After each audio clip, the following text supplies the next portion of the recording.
I told you, it will not take much time for God to perform miracles. ನಾನು ನಿಮಗೆ ಮೊದಲೇ ತಿಳಿಸಿದಂತೆ ದೇವರು ಅದ್ಭುತ ಮಾಡುವುದಕ್ಕಾಗಿ ಹೆಚ್ಚಾದ ಸಮಯ ತೆಗೆದುಕೊಳ್ಳುವುದಿಲ್ಲ. Hallelujah. Hallelujah. All that He needs is our cooperation. ಆತನಿಗೆ ಬೇಕಾಗಿರುವಂತದ್ದು ಒಂದೇ ನಮ್ಮ ಸಹಕಾರ. Amen. Okay, turn your Bible to 2 Thessalonians 3rd chapter. ನಿಮ್ಮ ಬೈಬಲ್ ಅನ್ನು 2ನೇ ಥೆಸಲೋನಿಕ 3ನೇ ಅಧ್ಯಾಯಕ್ಕೆ ತಿರುಗಿಸಿರಿ. We'll read verse 3. 3ನೇ ವಚನ. But the Lord is faithful, who will establish you, guard you from the evil one. ಆದರೆ ಕರ್ತನು ನಂಬಿಗಸ್ತನು, ಆತನು ನಿಮ್ಮನ್ನು ದೃಢಪಡಿಸಿ ನಿಮ್ಮನ್ನು ಕೆಡುಕನ ಕೈಯಿಂದ ತಪ್ಪಿಸಿ ಕಾಪಾಡುವನು. Hallelujah. Say after me, my Lord is faithful. He will establish me. He will protect me from the evil one. ಆದರೆ ನನ್ನ ಕರ್ತನು ನಂಬಿಗಸ್ತನು, ಆತನು ನನ್ನನ್ನು ಸ್ಥಾಪಿಸಿ ಕೆಡುಕನ ಕೈಯಿಂದ ನನ್ನನ್ನು ತಪ್ಪಿಸುವನು. Hallelujah. This is a promise the Lord gave to me for this year.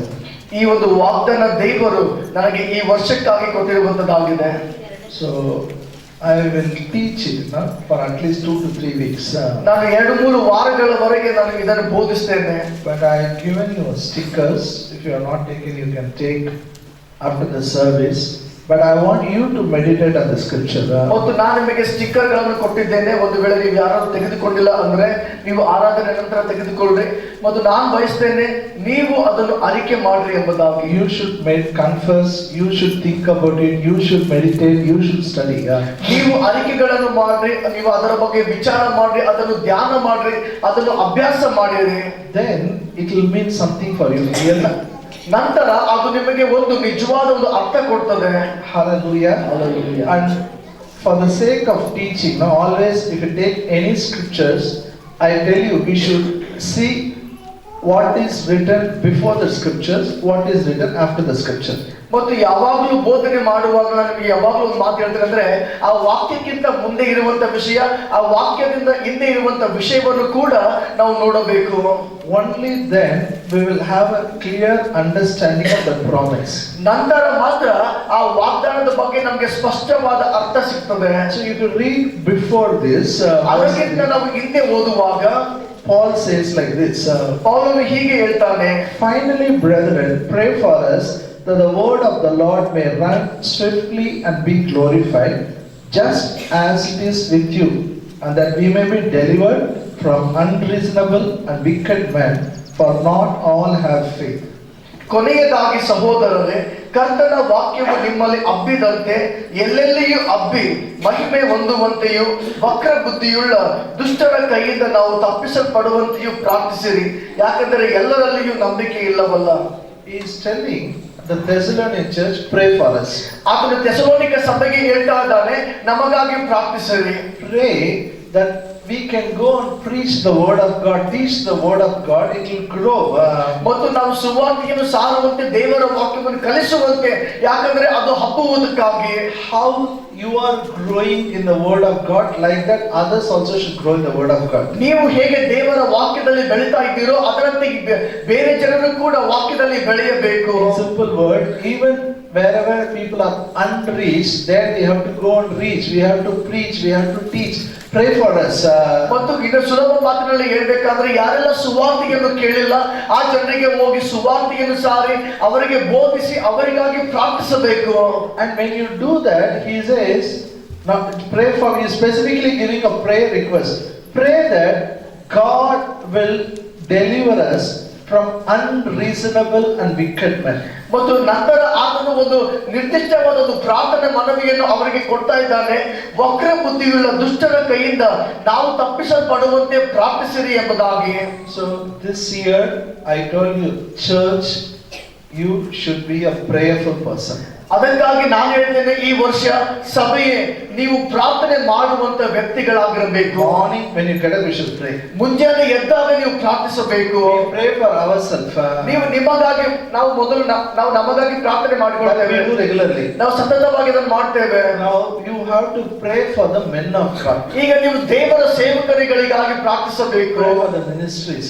ಮತ್ತು ಸೇವೆಗಳಿಗಾಗಿ ಪ್ರಾರ್ಥಿಸಬೇಕು. Pray God will help them to reach the unreached. ನೀವು ಪ್ರಾರ್ಥಿಸಿರಿ, ಯಾಕಂದ್ರೆ ಮುಟ್ಟಲಾದ ಸ್ಥಳಗಳಿಗೆ ಹೋಗಿ ಅವರು ಮುಟ್ಟುವುದಕ್ಕಾಗಿ. Pray for every district. ಪ್ರತಿ ಜಿಲ್ಲೆಗಳಿಗಾಗಿ ಪ್ರಾರ್ಥಿಸಿರಿ. Whoever the Lord leads you, pray for them.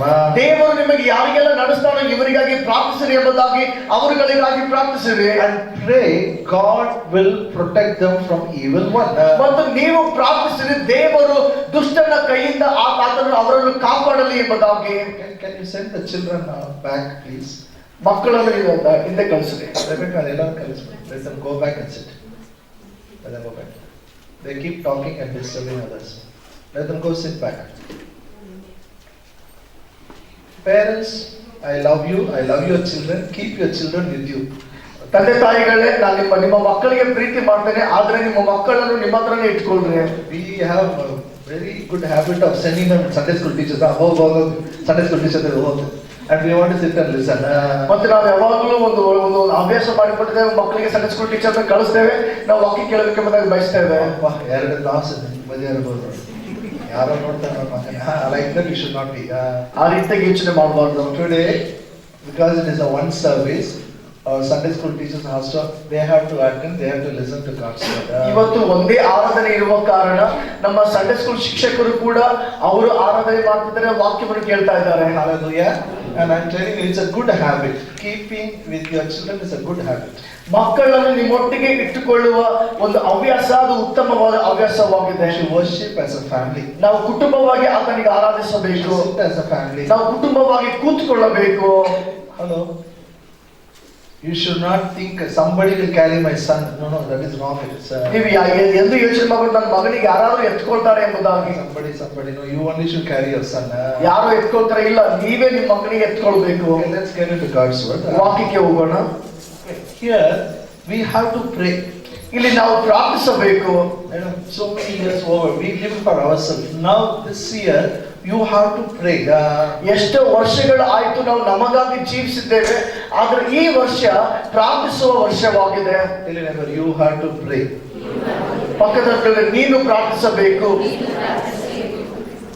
One more question. ಇನ್ನೊಂದು ಪ್ರಶ್ನೆ, Did you pray? ನೀವು ಪ್ರಾರ್ಥಿಸಿದ್ದೀರಾ?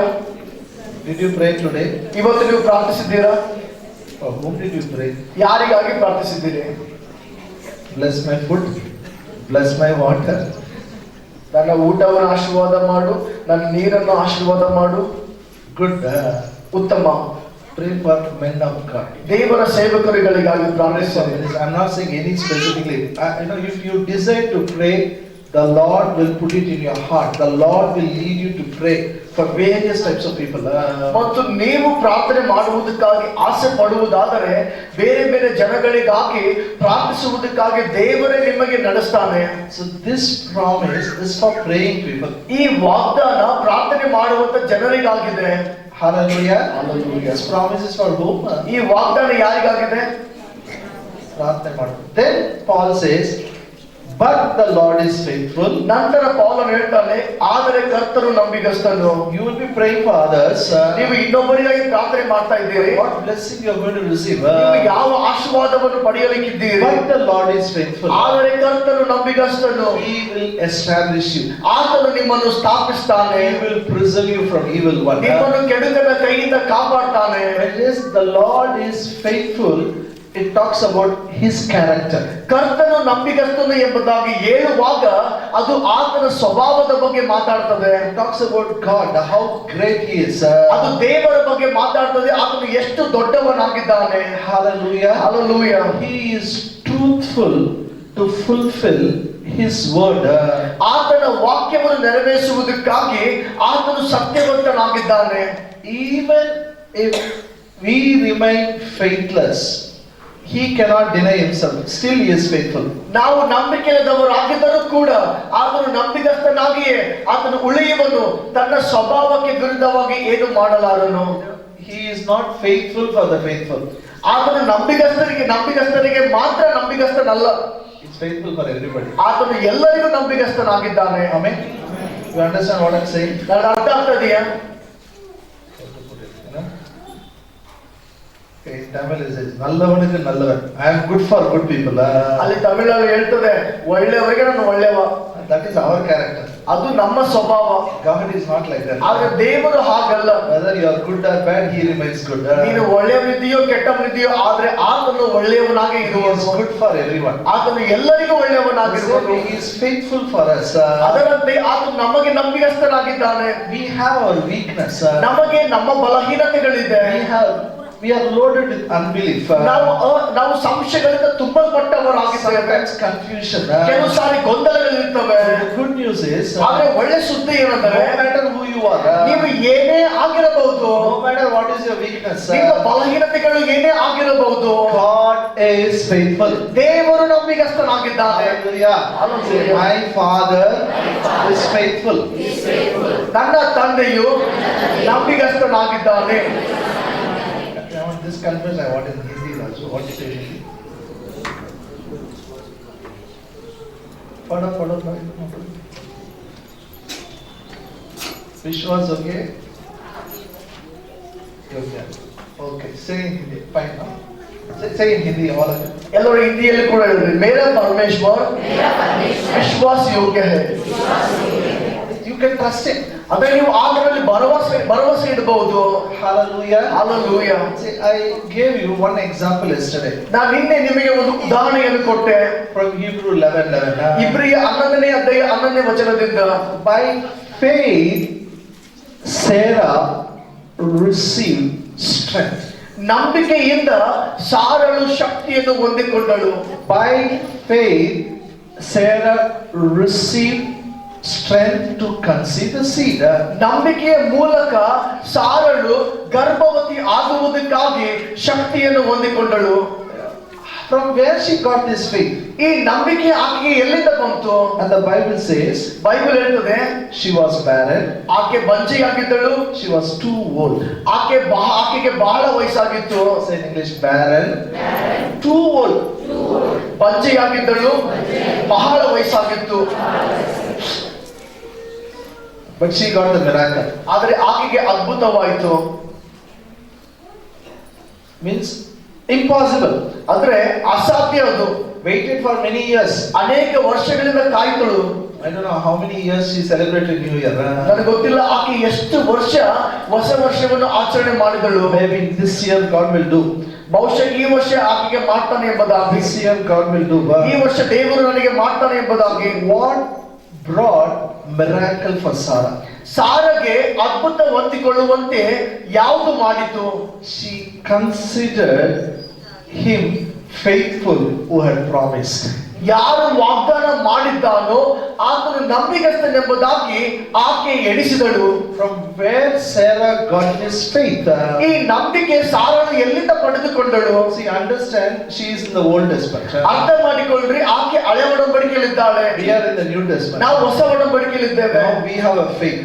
ಈಗ ನಮ್ಮ ಒಳಗಡೆ ನಂಬಿಕೆ ಇದೆ. The faith what I have, you have is a supernatural faith. ನನ್ನಲ್ಲಿ ನಿಮ್ಮಲ್ಲಿ ಇರುವಂತ ನಂಬಿಕೆ ಅದು ಅಸಾಧಾರಣವಾದ ನಂಬಿಕೆಯಾಗಿದೆ. Sarah never had this faith. ಆದ್ರೆ ಈ ತರವಾದ ನಂಬಿಕೆ ಸಾರಳಲ್ಲಿ ಇರಲಿಲ್ಲ. She never had a Bible. ಆಕೆಯಲ್ಲಿ ಬೈಬಲ್ ಇರಲಿಲ್ಲ. Nobody taught her what is faith. ಯಾರು ಆಕೆ ಕಲಿಸಲಿಲ್ಲ ನಂಬಿಕೆ ಅಂದ್ರೆ ಏನೆಂಬುದಾಗಿ. She had a faith to receive the miracle. ಆಕೆಗೆ ಅದ್ಭುತವನ್ನು ಹೊಂದಿಕೊಳ್ಳುವ ನಂಬಿಕೆ ಇತ್ತು. How? ಹೇಗೆ?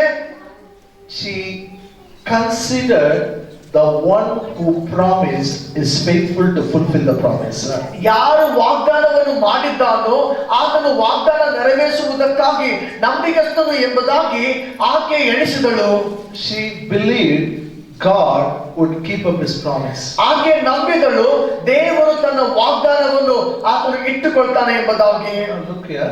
ಈ ಕಡೆ ನೋಡ್ರಿ. I always wonder this lady. ನನಗೆ ಯಾವಾಗಲೂ ಈ ಸ್ತ್ರೀಯ ಬಗ್ಗೆ ನನಗೆ ಬಹಳ ಅದ್ಭುತವೆನಿಸ್ತದೆ. Everybody talks about Abraham. ಎಲ್ಲರೂ ಅಬ್ರಾಮನ ಬಗ್ಗೆ ಮಾತಾಡ್ತಾರೆ. Look at this woman. ಈ ಸ್ತ್ರೀಯನ್ನು ನೋಡ್ರಿ. Everybody is telling not possible. ಎಲ್ಲರೂ ಹೇಳ್ತಾ ಇದ್ದಾರೆ ಸಾಧ್ಯವಿಲ್ಲ. Age is telling not possible. ವಯಸ್ಸು ಹೇಳ್ತಾರೆ ಇದು ಸಾಧ್ಯವಿಲ್ಲ. Her body is telling not possible. ಆಕೆ ದೇಹ ಹೇಳ್ತದೆ ಇದು ಸಾಧ್ಯವಿಲ್ಲ. Maybe if they have got any doctors, they would have told it is not possible. ಯಾವುದೇ ವೈದ್ಯರ ಬಳಿಗೆ ಹೋದಾಗಲೂ ಕೂಡ ಅವರು ಹೇಳಿರಬಹುದು ಇದು ಸಾಧ್ಯವಿಲ್ಲ. In spite of all these things, ಇಂಥ ಎಲ್ಲ ಸ್ಥಿತಿಗಳ ಮಧ್ಯದಲ್ಲಿ she received strength by faith. ಆಕೆ ನಂಬಿಕೆಯ ಮೂಲಕ ಶಕ್ತಿಯನ್ನು ಹೊಂದಿಕೊಳ್ತಾಳೆ. How? ಹೇಗೆ? She considered the one who promised is faithful. ಆಕೆ ಯಾರು ವಾಗ್ದಾನ ಮಾಡಿದ್ದಾನೋ ಆತನು ನಂಬಿಗಸ್ತನೆಂಬುದಾಗಿ ಆಕೆ ಎಣಿಸಿದಳು. Say, I will consider the one who has given promise is faithful to fulfill his word in my life. ನನಗೆ ವಾಗ್ದಾನ ಮಾಡಿದಾತನು ತನ್ನ ವಾಗ್ದಾನವನ್ನು ನೆರವೇರಿಸಲು ನಂಬಿಗಸ್ತನೆಂಬುದಾಗಿ ನಾನು ಎಣಿಸುತ್ತೇನೆ. If you want to consider this, first you should not consider what you see. ನೀವು ಆತನ ನಂಬಿಗಸ್ತನು ಎಂಬುದಾಗಿ ಎಣಿಸಬೇಕೆಂದ್ರೆ ನೀವು ಏನ್ ನೋಡ್ತಾ ಇದ್ದೀರೋ ನಿಮ್ಮ ಸುತ್ತಲೂ ಅವುಗಳನ್ನು ಎಣಿಸಬಾರದು. For example, ಉದಾಹರಣೆಗಾಗಿ Bible says you are being healed by the stripes of Jesus. Bible ಹೇಳ್ತದೆ ಯೇಸುವಿನ ಬಾಸುಂಡೆಗಳಿಂದ ನಿಮಗೆ ಗುಣ ಆಗಿದೆ. Jesus bore all your sickness, all your pain on the cross. ಯೇಸು ನಿಮ್ಮ ಎಲ್ಲ ರೋಗಗಳನ್ನು ಎಲ್ಲ ಬೇನೆಗಳನ್ನು ಕ್ರೂಜಿ ಮೇಲೆ ಹೊತ್ತುಕೊಂಡನು. Say in English, my Jesus bore all my sickness, all my pain on the cross. ನನ್ನ ಯೇಸು ನನ್ನ ಎಲ್ಲ ರೋಗಗಳನ್ನು ನಮ್ಮ ಎಲ್ಲ ಬೇನೆಗಳನ್ನು ಕ್ರೂಜಿ ಮೇಲೆ ಹೊತ್ತುಕೊಂಡನು. I have been healed by the stripes of Jesus. ಯೇಸು ಕ್ರಿಸ್ತನ ಬಾಸುಂಡೆಗಳಿಂದ ನನಗೆ ಗುಣವಾಯಿತು. This is Bible. ಇದು ಬೈಬಲ್ ಆಗಿದೆ. This is promise. ಇದು ವಾಗ್ದಾನ ಆಗಿದೆ. The one who promised ಯಾರು ವಾಗ್ದಾನ ಮಾಡಿದ್ದಾರೋ is faithful. ಆತನು ನಂಬಿಗಸ್ತನು. Hallelujah. Hallelujah. But if I consider my body, ಈಗ ನನ್ನ ದೇಹವನ್ನೇ ನೋಡ್ತಾ ಹೋದ್ರೆ morning my body is telling your back is aching. ಮುಂಜಾನೆ ಎದ್ದಾಗ ದೇಹ ಹೇಳ್ತದೆ ನಿನಗೆ ಬೆನ್ನು ನೋಯ್ತಾ ಇದೆ. Roll some more time in the bed. ಇನ್ನೊಂದು ಸ್ವಲ್ಪ ಹಾಸಿಗೆಯಲ್ಲೇ ಮಲಗು. Today one day you sleep. ಇವತ್ತೊಂದಿನ ಮಲಗು. Daily you are going today one day take rest. ದಿನ ಮುಂಜಾನೆ ಹೇಳ್ತೀನಿ ಇವತ್ತೊಂದಿನ ರೆಸ್ಟ್ ಮಾಡು, ವಿಶ್ರಾಂತಿ ತಗೋ. Sometimes your body will tell. ಕೆಲವು ಸಲ ದೇಹ ಹೇಳ್ತದೆ Why you want to go to church? Take rest. ಯಾಕೆ ಚರ್ಚಿಗೆ ಹೋಗ್ತಿದ್ದೆ, ಇವತ್ತು ನೀ ರೆಸ್ಟ್ ಮಾಡು. Hello. Body says, ದೇಹ ಹೇಳ್ತದೆ I'm telling about myself. No, you have a cold today. You can't preach. ನನ್ನ ಬಗ್ಗೆ ನಾನು ಹೇಳ್ತದೆ, ಇದು ದೇಹ ಹೇಳ್ತದೆ ಇಲ್ಲ ಇವತ್ತು ನಿನಗೆ ಶೀತ ಇದೆ, ನಿನಗೆ ವಾಕ್ಯ ಹೇಳಕ್ ಆಗಲ್ಲ. That is body. ಅದು ದೇಹ ಹೇಳುವಂತದ್ದು. She did not consider her body. ಆಕೆ ದೇಹ ಏನ್ ಹೇಳ್ತದೋ ಅದನ್ನು ಕೇಳಲೇ ಇಲ್ಲ. Say, I will not consider my body. ನಾನು ನನ್ನ ದೇಹ ಹೇಳುವುದನ್ನು ನಾನು ಕೇಳುವುದಿಲ್ಲ. I will not consider what I see. ನಾನು ಏನು ನೋಡ್ತೇನೋ ಅದನ್ನು ನಂಬುವುದಿಲ್ಲ. Then what you will consider? ಮತ್ತು ನೀವು ಯಾವ್ದನ್ನ ನಂಬ್ತೀರಿ? Consider the one who promised is faithful.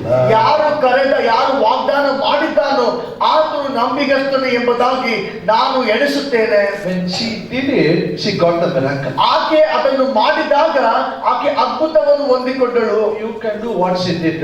ಆಕೆ ಮಾಡಿದ್ದನ್ನು ನೀವು ಕೂಡ ಮಾಡಬಹುದು. You have a choice. ನಿಮ್ಮಲ್ಲಿ ಆಯ್ಕೆ ಇದೆ. Whenever you have a choice. ಪಕ್ಕದಲ್ಲಿ ಹೇಳಿ, ನಿಮಗೆ ಆಯ್ಕೆ ಇದೆ. What I see only I believe. ನಾನು ಏನ್ ನೋಡ್ತೀನೋ ಅದನ್ನೇ ನಂಬ್ತೀನಿ. ನಂಬು, ಏನಾಗಲ್ಲ. Nothing will happen. ನೀವು ಆ ರೀತಿ ನಂಬಿದ್ರೆ ಏನೂ ಆಗಲ್ಲ. Then this is applied. I'm just giving healing an example. Applied everywhere. ಇದು ನಾನು ಕೇವಲ ಸ್ವಚ್ಛತೆ ಬಗ್ಗೆ ಹೇಳ್ತಾ ಇದ್ದೇನೆ. ಈ ರೀತಿ ಎಲ್ಲ ಭಾಗಗಳಲ್ಲಿ ಅದು ಅನ್ವಯಿಸ್ತದೆ. The Bible says, ಬೈಬಲ್ ಹೇಳ್ತದೆ, the Lord is your shepherd, you shall not lack. ಕರ್ತನು ನಮ್ಮ ಕುರುಬನು, ನೀವು ಎಂದಿಗೂ ಕೊರತೆ ಪಡುವುದಿಲ್ಲ. The Lord is my shepherd, I shall not lack. Surely goodness and mercy shall follow me all the days of my life. ಕರ್ತನು ನನ್ನ ಕುರುಬನು, ನಾನು ಕೊರತೆ ಪಡುವುದಿಲ್ಲ. ನಿಶ್ಚಯವಾಗಿ ಶುಭವು ಕೃಪೆಯು ಸದಾಕಾಲವು ನನ್ನನ್ನು ಹಿಂಬಾಲಿಸುತ್ತದೆ. One translation like this: surely goodness and prosperity will follow me all the days of my life. ಇನ್ನೊಂದು ತರ್ಜುಮೆ ಹೇಳ್ತದೆ, ನಿಶ್ಚಯವಾಗಿ ಶುಭವು ಅಭಿವೃದ್ಧಿಯು ನನ್ನ ಜೀವಿತ ಕಾಲವೆಲ್ಲ ನನ್ನ ಹಿಂದೆ ಬರ್ತದೆ. Surely goodness and prosperity will follow me all the days of my life. ಕೆಲವು ಗಟ್ಟಿಗಳು, ನಿಶ್ಚಯವಾಗಿ ಶುಭವು ಅಭಿವೃದ್ಧಿಯು ನನ್ನ ಜೀವಿತ ಕಾಲವೆಲ್ಲ ನನ್ನ ಹಿಂದೆ ಬರುತ್ತದೆ. But now what do you consider? ಈಗ ನೀವು ಯಾವುದನ್ನು ಎಣಿಸ್ತೀರಿ? What do you believe? ಈಗ ನೀವು ಯಾವುದನ್ನು ನಂಬ್ತೀರಿ? What do you see? ನೀವು ಯಾವುದನ್ನು ನೋಡ್ತೀರಿ? And what do you talk? ನೀವು ಯಾವುದನ್ನು ಮಾತಾಡ್ತೀರಿ? Hello? What is the meaning? You will never lack anything? ನೀವು ಎಂದಿಗೂ ಕೊರತೆ ಪಡುವುದಿಲ್ಲ ಅಂದ್ರೆ ಅರ್ಥ ಏನು? ಎಷ್ಟು ಕಷ್ಟಪಟ್ಟು question rocket science. What is the meaning? ಇದರ ಅರ್ಥ ಏನು? You will not lack anything. ನಿಮ್ಗೆ ಯಾವುದೇ ಕೊರತೆ ಆಗುವುದಿಲ್ಲ. Means always you will have money. ಅದರ ಅರ್ಥ ಯಾವಾಗ್ಲೂ ನಿಮ್ಮ ಹತ್ರ ಹಣ ಇರ್ತದೆ. Always I have money. ಯಾವಾಗ್ಲೂ ನನ್ನ ಹತ್ರ ಹಣ ಇರ್ತದೆ. But in purse money is not there. ಅದೇ ಪರ್ಸ್ ಅಲ್ಲಿ ಹಣ ಇಲ್ಲ. You should not see purse. ನೀವು ಪರ್ಸ್ ಅನ್ನೇ ನೋಡಬಾರ್ದು. You should not believe your purse. ನೀವು ಪರ್ಸ್ ನಂಬಾರ್ದು. Money is not there in the bank. Bank ಅಲ್ಲಿ ಹಣ ಇಲ್ಲ. You should not see it. You should not believe it. ನೀವು ಅದನ್ನ ನೋಡಬಾರ್ದು, ಅದನ್ನ ನಂಬಾರ್ದು. In spite of all these things, ಇದೆಲ್ಲರ ಮಧ್ಯದಲ್ಲಿ you should consider He is faithful. ನೀವು ಇದನ್ನು ಎಣಿಸಬೇಕು, ಆತನು ನಂಬಿಗಸ್ತನು. He is faithful to fulfill His promise. ಆತನು ತನ್ನ ವಾಗ್ದಾನವನ್ನು ನೆರವೇರಿಸುವುದಕ್ಕಾಗಿ ನಂಬಿಗಸ್ತನಾಗಿದ್ದಾನೆ. When you consider Him, ನೀವು ಆತನನ್ನು ಎಣಿಸಿದಾಗ your pulse will be filled. ನಿಮ್ಮ ಪಲ್ಸ್ ತುಂಬಲ್ಪಡುತ್ತದೆ. Your bank account will be filled. ನಿಮ್ಮ ಅಕೌಂಟ್ ತುಂಬಲ್ಪಡುತ್ತದೆ. Hallelujah. Hallelujah. Are you happy? ನೀವು ಸಂತೋಷವಾಗಿದ್ದೀರಾ? So I say, when you don't have, you need faith. ನಿಮ್ಮಲ್ಲಿ ಇಲ್ಲದೆ ಇದ್ದಾಗ ನಾನು ಮೊದಲೇ ಹೇಳಿದಂತೆ ಯಾವುದು ನಿಮ್ಮಲ್ಲಿ ಇಲ್ಲೋ ಅದಕ್ಕೆ ನಂಬಿಕೆ ಬೇಕಾಗಬೇಕು. If you have, you don't need faith. ಒಂದು ವೇಳೆ ನಿಮಗೆ ಇತ್ತಂದ್ರೆ ನಿಮಗೆ ನಂಬಿಕೆ ಬೇಡ. Suppose you want 10,000. ಈಗ ಉದಾಹರಣೆಗೆ ನಿಮಗೆ 10,000 ಬೇಕು. You need faith to get 10,000. 10,000 ಬೇಕಾದ್ರೆ ನಿಮಗೆ ನಂಬಿಕೆ ಬೇಕು. You have to believe God. ನೀವು ದೇವರಿಗೆ ನಂಬಬೇಕು. If you have 10,000 in your cupboard, ನಿಮ್ಮ ಕಬೋರ್ಡ್ ಅಲ್ಲಿ ಮೊದಲೇ 10,000 ಇದೆ ಅಂದ್ರೆ do you need faith? ನಿಮಗೆ ನಂಬಿಕೆ ಬೇಕಾ? You don't need. ನಿಮಗೆ ನಂಬಿಕೆ ಬೇಕಾಗಿಲ್ಲ. What we don't have, we need a faith. ನಮ್ಮಲ್ಲಿ ಯಾವುದು ಇಲ್ಲವೋ ಅದಕ್ಕಾಗಿ ನಾವು ನಂಬಬೇಕು. And this faith becomes active and fruitful. It presents results when you focus on the God who is faithful. ಮತ್ತು ಈ ನಂಬಿಕೆ ಕಾರ್ಯದಲ್ಲಿ ಬರ್ತದೆ, ಫಲಭರಿತವಾಗಿ ಇರ್ತದೆ ಯಾವಾಗ ನೀವು ನಿಮ್ಮ ದೃಷ್ಟಿಯನ್ನು ದೇವರು ನಂಬಿಗಸ್ತನು ಎಂಬುದಾಗಿ ಆ ಕಡೆ ನಿಮ್ಮ ಗಮನವನ್ನು ಹಾಕಿದಾಗ. Second, I told you, He will establish you. ಎರಡನೇದಾಗಿ ನಾನು ಹೇಳಿದೆ, ಆತನು ನಿಮ್ಮನ್ನು ಸ್ಥಾಪಿಸ್ತಾನೆ. Hallelujah. Hallelujah. Are you here? ಇಲ್ಲಿದ್ದೀರಾ? This faithfulness and establishment is connected. ಈ ನಂಬಿಗಸ್ತಿಕೆಯು ಮತ್ತು ಸ್ಥಾಪಿಸಲ್ಪಡುವುದು ಎರಡು ಅದು ಒಂದಕ್ಕೊಂದು ಕನೆಕ್ಟ್ ಆಗಿದೆ. You can't separate it. ಅದು ಜೋಡಿ ಆಗಿದೆ, ಅದನ್ನು ನೀವು ಬೇರ್ಪಡಿಸಕ್ಕಾಗಲ್ಲ. Say, in this year, I will be established. ಈ ವರ್ಷದಲ್ಲಿ ನಾನು ಸ್ಥಾಪಿಸಲ್ಪಡ್ತೇನೆ. In this year, my children will be established. ಈ ವರ್ಷದಲ್ಲಿ ನನ್ನ ಮಕ್ಕಳು ಸ್ಥಾಪಿಸಲ್ಪಡ್ತಾರೆ. Hallelujah. Hallelujah. How it is possible? ಇದು ಹೇಗೆ ಸಾಧ್ಯ? For this, God needs your cooperation. ಇದಕ್ಕಾಗಿ ದೇವರಿಗೆ ನಿಮ್ಮ ಸಹಕಾರ ಬೇಕಾಗಿದೆ. Why? ಯಾಕೆ? Because He's a big God. ಯಾಕಂದ್ರೆ ಆತನು ದೊಡ್ಡ ದೇವರಾಗಿದ್ದಾನೆ. He has a big plan. ಆತನಲ್ಲಿ ದೊಡ್ಡ ಯೋಜನೆ ಇದೆ. Our mind is a small mind. ನಮ್ಮ ಮನಸ್ಸು ಬಹಳ ಚಿಕ್ಕ ಮನಸ್ಸಾಗಿದೆ. The big God cannot fit in the small mind. ದೊಡ್ಡ ದೇವರು ಚಿಕ್ಕ ಮನಸ್ಸಿನಲ್ಲಿ ಆತನು ಸೇರಕ್ಕಾಗಲ್ಲ. That is why we have a problem. ಅದಕ್ಕಾಗಿಯೇ ಸಮಸ್ಯೆ ಇದೆ. You know, devil is not the reason. ಸೈತಾನನು ಕಾರಣನಲ್ಲ. Our mind is a reason. ನಮ್ಮ ಮನಸ್ಸೇ We ಕಾರಣವಾಗಿದೆ. have to change our thinking. ನಾವು ನಮ್ಮ ಯೋಚನೆಯನ್ನು ಬದಲಾಯಿಸಬೇಕು. So Paul says, Romans 12:2. ಅದಕ್ಕಾಗಿ ಪೌಲನು ರೋಮಪುರ 12ನೇ ಅಧ್ಯಾಯ 2ನೇ ವಚನದಲ್ಲಿ ಹೇಳ್ತಾನೆ, Do not be conformed to the world. ನೀವು ಲೋಕಕ್ಕೆ ನೀವು ಯಲೋಕದ ಅನುಸಾರದಂತೆ ನಡೆದುಕೊಳ್ಳಬೇಡಿರಿ. Don't think like world. ಅದರ ಅರ್ಥ ಏನಂದ್ರೆ ಲೋಕದಂತೆ ವಿಚಾರ ಮಾಡಬೇಡ್ರಿ. Don't think like your uncle uncle, auntie, what they think, the same way don't think. ನಿಮ್ಮ ಅಂಕಲ್ ಆಂಟಿಗಳು ಏನ್ ಯೋಚನೆ ಮಾಡ್ತಾರೋ ಅದರಂತೆ ನೀವು ಕೂಡ ಯೋಚನೆ ಮಾಡಬೇಡ್ರಿ. Renew your mind with word of God. ದೇವರ ವಾಕ್ಯದ ಮೂಲಕ ನಿಮ್ಮ ಮನಸ್ಸನ್ನು ನೂತನ ಮಾಡಿಕೊಳ್ಳ್ರಿ. And we all have one responsibility. ನಮ್ಮೆಲ್ಲರಿಗೂ ಒಂದು ಜವಾಬ್ದಾರಿ ಇದೆ. We have to prove through our life what is good, acceptable and perfect will of God. ಮತ್ತು ನಮ್ಮೆಲ್ಲರಿಗೆ ಒಂದು ಜವಾಬ್ದಾರಿ ಇದೆ. ಅದು ಏನೆಂದರೆ ನಮ್ಮ ಜೀವಿತಗಳ ಮೂಲಕ ಯಾವುದು ಉತ್ತಮವಾಗಿದೆಯೋ, ಯಾವುದು ಸ್ವೀಕಾರವಾಗಿದೆಯೋ, ಯಾವುದು ಮೆಚ್ಚುಗೆಯಾಗಿದೆಯೋ ಆ ದೇವರ ಚಿತ್ತವನ್ನು ಸಾಬೀತು ಮಾಡುವುದಕ್ಕಾಗಿ. When God establishes you, you will prove through your lifestyle what is good, acceptable and perfect will.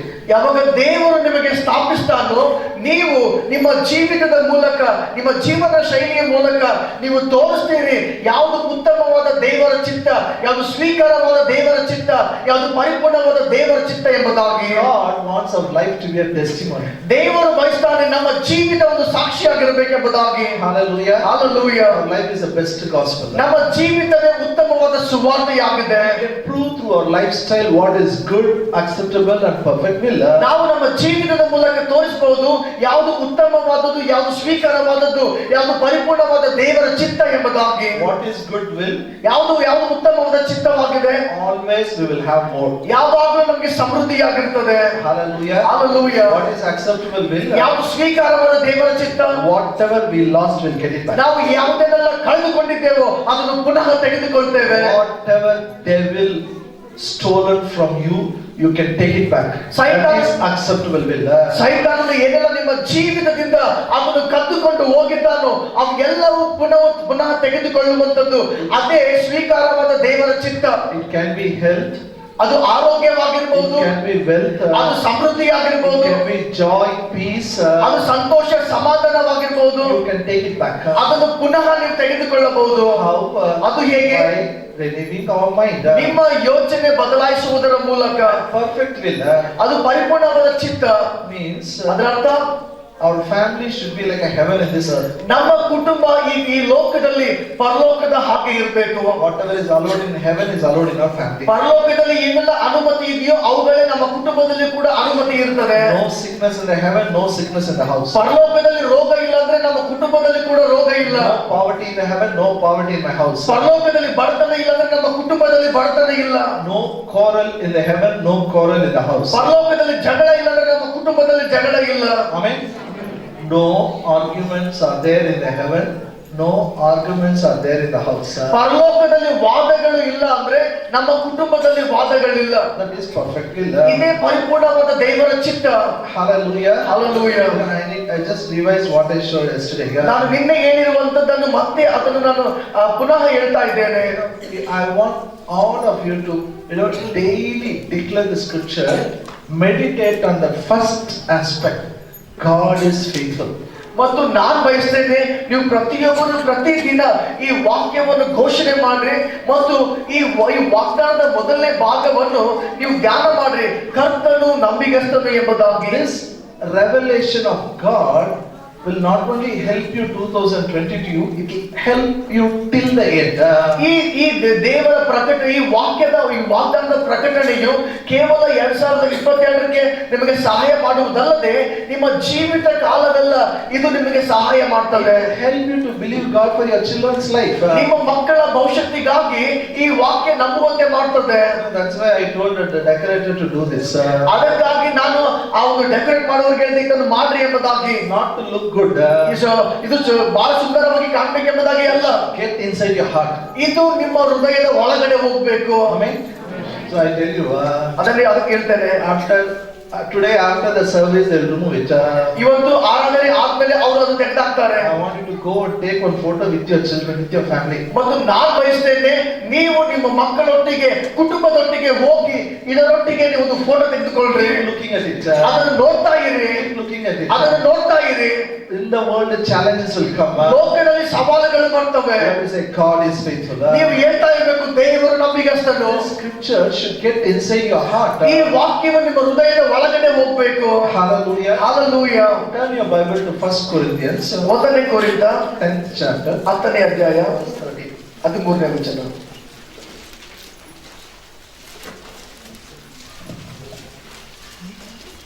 ಒಂದನೇ ಕುರಿತ 10ನೇ ಅಧ್ಯಾಯದ 3ನೇ ವಚನ. No temptation has overtaken you except such as is common to man, but God is faithful, will not allow you to be tempted beyond what you are able, but with the temptation will also make the way of escape, that you may be able to bear it. ಮನುಷ್ಯರಿಗಾಗುವ ಶೋಧನೆಯ ಹೊರತು ಬೇರೆ ಯಾವುದು ನಿಮಗೆ ಸಂಭವಿಸಲಿಲ್ಲ. ಆದರೆ ದೇವರು ನಂಬಿಗಸ್ತನು, ನಿಮಗೆ ಸಹಿಸಲು ಅಸಾಧ್ಯವಾದ ಶೋಧನೆಗಳನ್ನು ಆತನು ನಿಮ್ಮ ಮೇಲೆ ಬರುವಂತೆ ಬಿಡುವುದಿಲ್ಲ. ಆದರೆ ನಿಮಗೆ ಶೋಧನೆಗಳು ಬಂದಾಗ ಅವುಗಳನ್ನು ಸಹಿಸುವುದಕ್ಕೆ ಶಕ್ತರಾಗುವಂತೆ ಅವುಗಳಿಂದ ತಪ್ಪಿಸಿಕೊಳ್ಳುವ ಮಾರ್ಗವನ್ನು ಮಾಡುವನು. Very important scripture, you can by heart it. ಬಹಳ ಪ್ರಾಮುಖ್ಯವಾದ ವಾಕ್ಯ, ಇದನ್ನು ಬೈಪಾಟ್ ಮಾಡಿರಿ. You know the word temptation there, you circle it and write challenge or problem or difficulty. ಅಲ್ಲಿ ಶೋಧನೆ ಎಂಬ ಒಂದು ಪದ ಇದೆಯಲ್ಲ, ಅದಕ್ಕೆ ನೀವು ರೌಂಡ್ ಆಗಿ ಮಾಡಿ ಅದರ ಪಕ್ಕದಲ್ಲಿ ಬರೀರಿ. ಸವಾಲುಗಳಂತ ಬರಿಬಹುದು, ಸಮಸ್ಯೆಗಳಂತ ಬರಿಬಹುದು, ಕಷ್ಟ ಅಂತ ಬರಿಬಹುದು. So you should read like this: no problem has overtaken you except such as a common to man. ಮನುಷ್ಯರಿಗಾಗುವ ಕಷ್ಟಗಳೇ ಹೊರತು ಬೇರೆ ಯಾವುದು ನಿನಗೆ ಸಂಭವಿಸಲಿಲ್ಲ. Say in English, no problem has overtaken me except such as is common to man.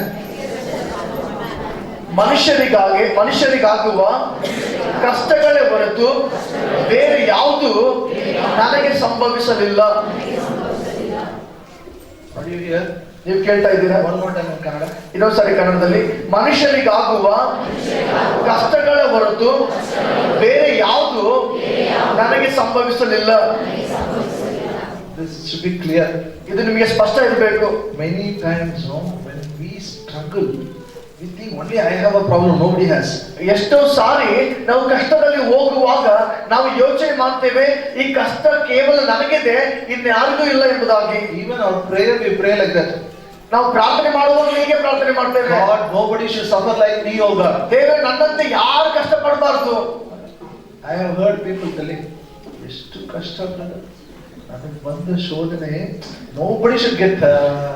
ಜನರು ಈ ತರ ಹೇಳಿದ್ರು ನಾನು ಕೇಳಿದ್ದೇನೆ, ಎಂತ ಕಷ್ಟ ಬ್ರದರ್, ನನಗೆ ಬಂದಂತ ಕಷ್ಟ ಯಾರಿಗೂ ಬರಬಾರ್ದು. Tell me what is your problem? ಈಗ ನೀವ್ ಹೇಳಿ ನಿಮ್ ಸಮಸ್ಯೆ ಏನು? Same problem somebody in Chennai is having. ಅದೇ ಕಷ್ಟ ಯಾರೋ ಚೆನ್ನೈನಲ್ಲಿ ಇರುವವರಿಗೂ ಕೂಡ ಇದೆ. The same problem somebody in America is having. ಯಾವ ನಿಮ್ ಕಷ್ಟ ಇದೆಯೋ ಅದರಂತೆ ಅಮೆರಿಕದಲ್ಲಿ ಒಬ್ಬರಿಗೆ ಕಷ್ಟ ಇದೆ. Your problem is common to man. ನಿಮ್ಮ ಕಷ್ಟ ಎಲ್ಲ ಮನುಷ್ಯರಿಗೆ ಆಗುವಂತ ಕಷ್ಟಗಳೇ. Amen. What do you hear? ನೀವಿದ್ದೀರಾ? Bible is clear. Bible ಸ್ಪಷ್ಟವಾಗಿ ಹೇಳ್ತದೆ. No, I want a job. ಇಲ್ಲ, ನನಗೆ ಕೆಲಸ ಬೇಕು. This problem is there everywhere. ಈ ಸಮಸ್ಯೆ ಎಲ್ಲರಿಗಿದೆ. No, I want to settle marriage. ಇಲ್ಲ, ನನ್ನ ಮದುವೆ ಆಗ್ಬೇಕು. This challenge is everywhere. ಈ ಸವಾಲು ಎಲ್ಲ ಕಡೆ ಇದೆ. No, I want to do admission in the school. ನಾನು ಶಾಲೆಯಲ್ಲಿ ಅಡ್ಮಿಷನ್ ಮಾಡಬೇಕು.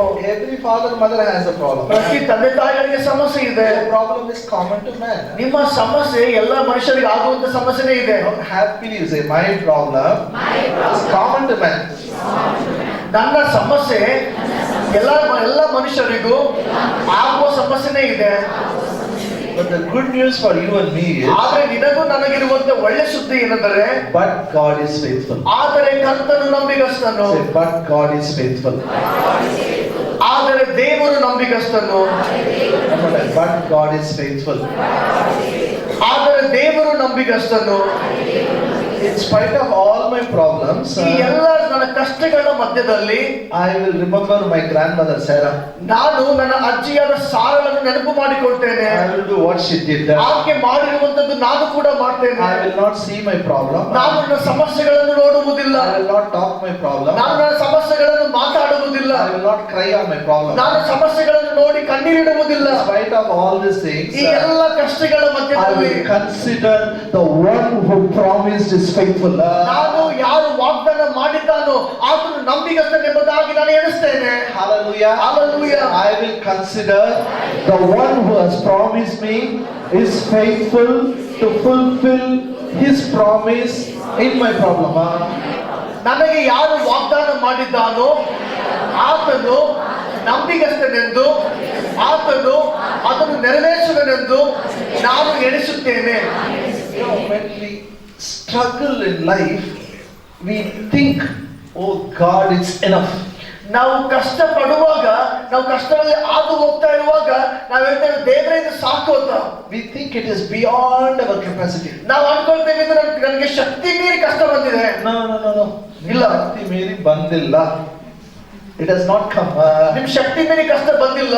Why? ಯಾಕೆ? Bible says it. ಬೈಬಲ್ ಹೇಳ್ತದೆ, He will not allow you to be tested beyond your ability. ನೀವು ಸಹಿಸಿಕೊಳ್ಳುವುದಕ್ಕೆ ಶಕ್ತಿಗಿಂತ ಹೆಚ್ಚಾಗಿ ನಿಮಗೆ ಶೋಧನೆಗಳು ಬರುವುದಿಲ್ಲ. Say, my father will not allow me to be tested beyond my ability. ನನ್ನ ಶಕ್ತಿಗೆ ಮೀರಿ ಬರುವ ಶೋಧನೆಗಳು ದೇವರು ನನಗೆ ಬಿಡುವುದಿಲ್ಲ. Test is there. I'm not saying test is not there. ಪರೀಕ್ಷೆಗಳಿದೆ, ಶೋಧನೆಗಳಿದೆ, ಇಲ್ಲ ಅಂತ ಹೇಳ್ತಾ ಇಲ್ಲ. Test has a limit. ಆದ್ರೆ ಆ ಶೋಧನೆಗಳಿಗೆ ಮಿತಿ ಇದೆ. Why? ಯಾಕೆ? But God is faithful. ಆದ್ರೆ ದೇವರು ನಂಬಿಗಸ್ತನು. Amen. Say, test has a limit. ಶೋಧನೆಗಳಿಗೆ ಮಿತಿ ಇದೆ. ಪಕ್ಕದ ಬಗ್ಗೆ ಶೋಧನೆಗಳಿಗೆ ಮಿತಿ ಇದೆ. ಯಾಕೆ? ಯಾಕೆ? ಯಾಕೆ? ಉತ್ತರ ಕೊಡ್ರೆ ಯಾಕೆ? ಅದು ಬಟ್ ಏನಂತ ಕನ್ನಡ? ಆದರೆ ದೇವರು, ಎಲ್ಲರೂ ಜೋರಾಗಿ, ಆದರೆ ದೇವರು. Wonderful. Hallelujah. We have, if you know this, because see, it's good to celebrate New Year here. ಇಲ್ಲಿ ಹೊಸ ವರ್ಷ ಆಚರಣೆ ಮಾಡುವುದು ಬಹಳ ಉತ್ತಮ. Good to worship Sunday.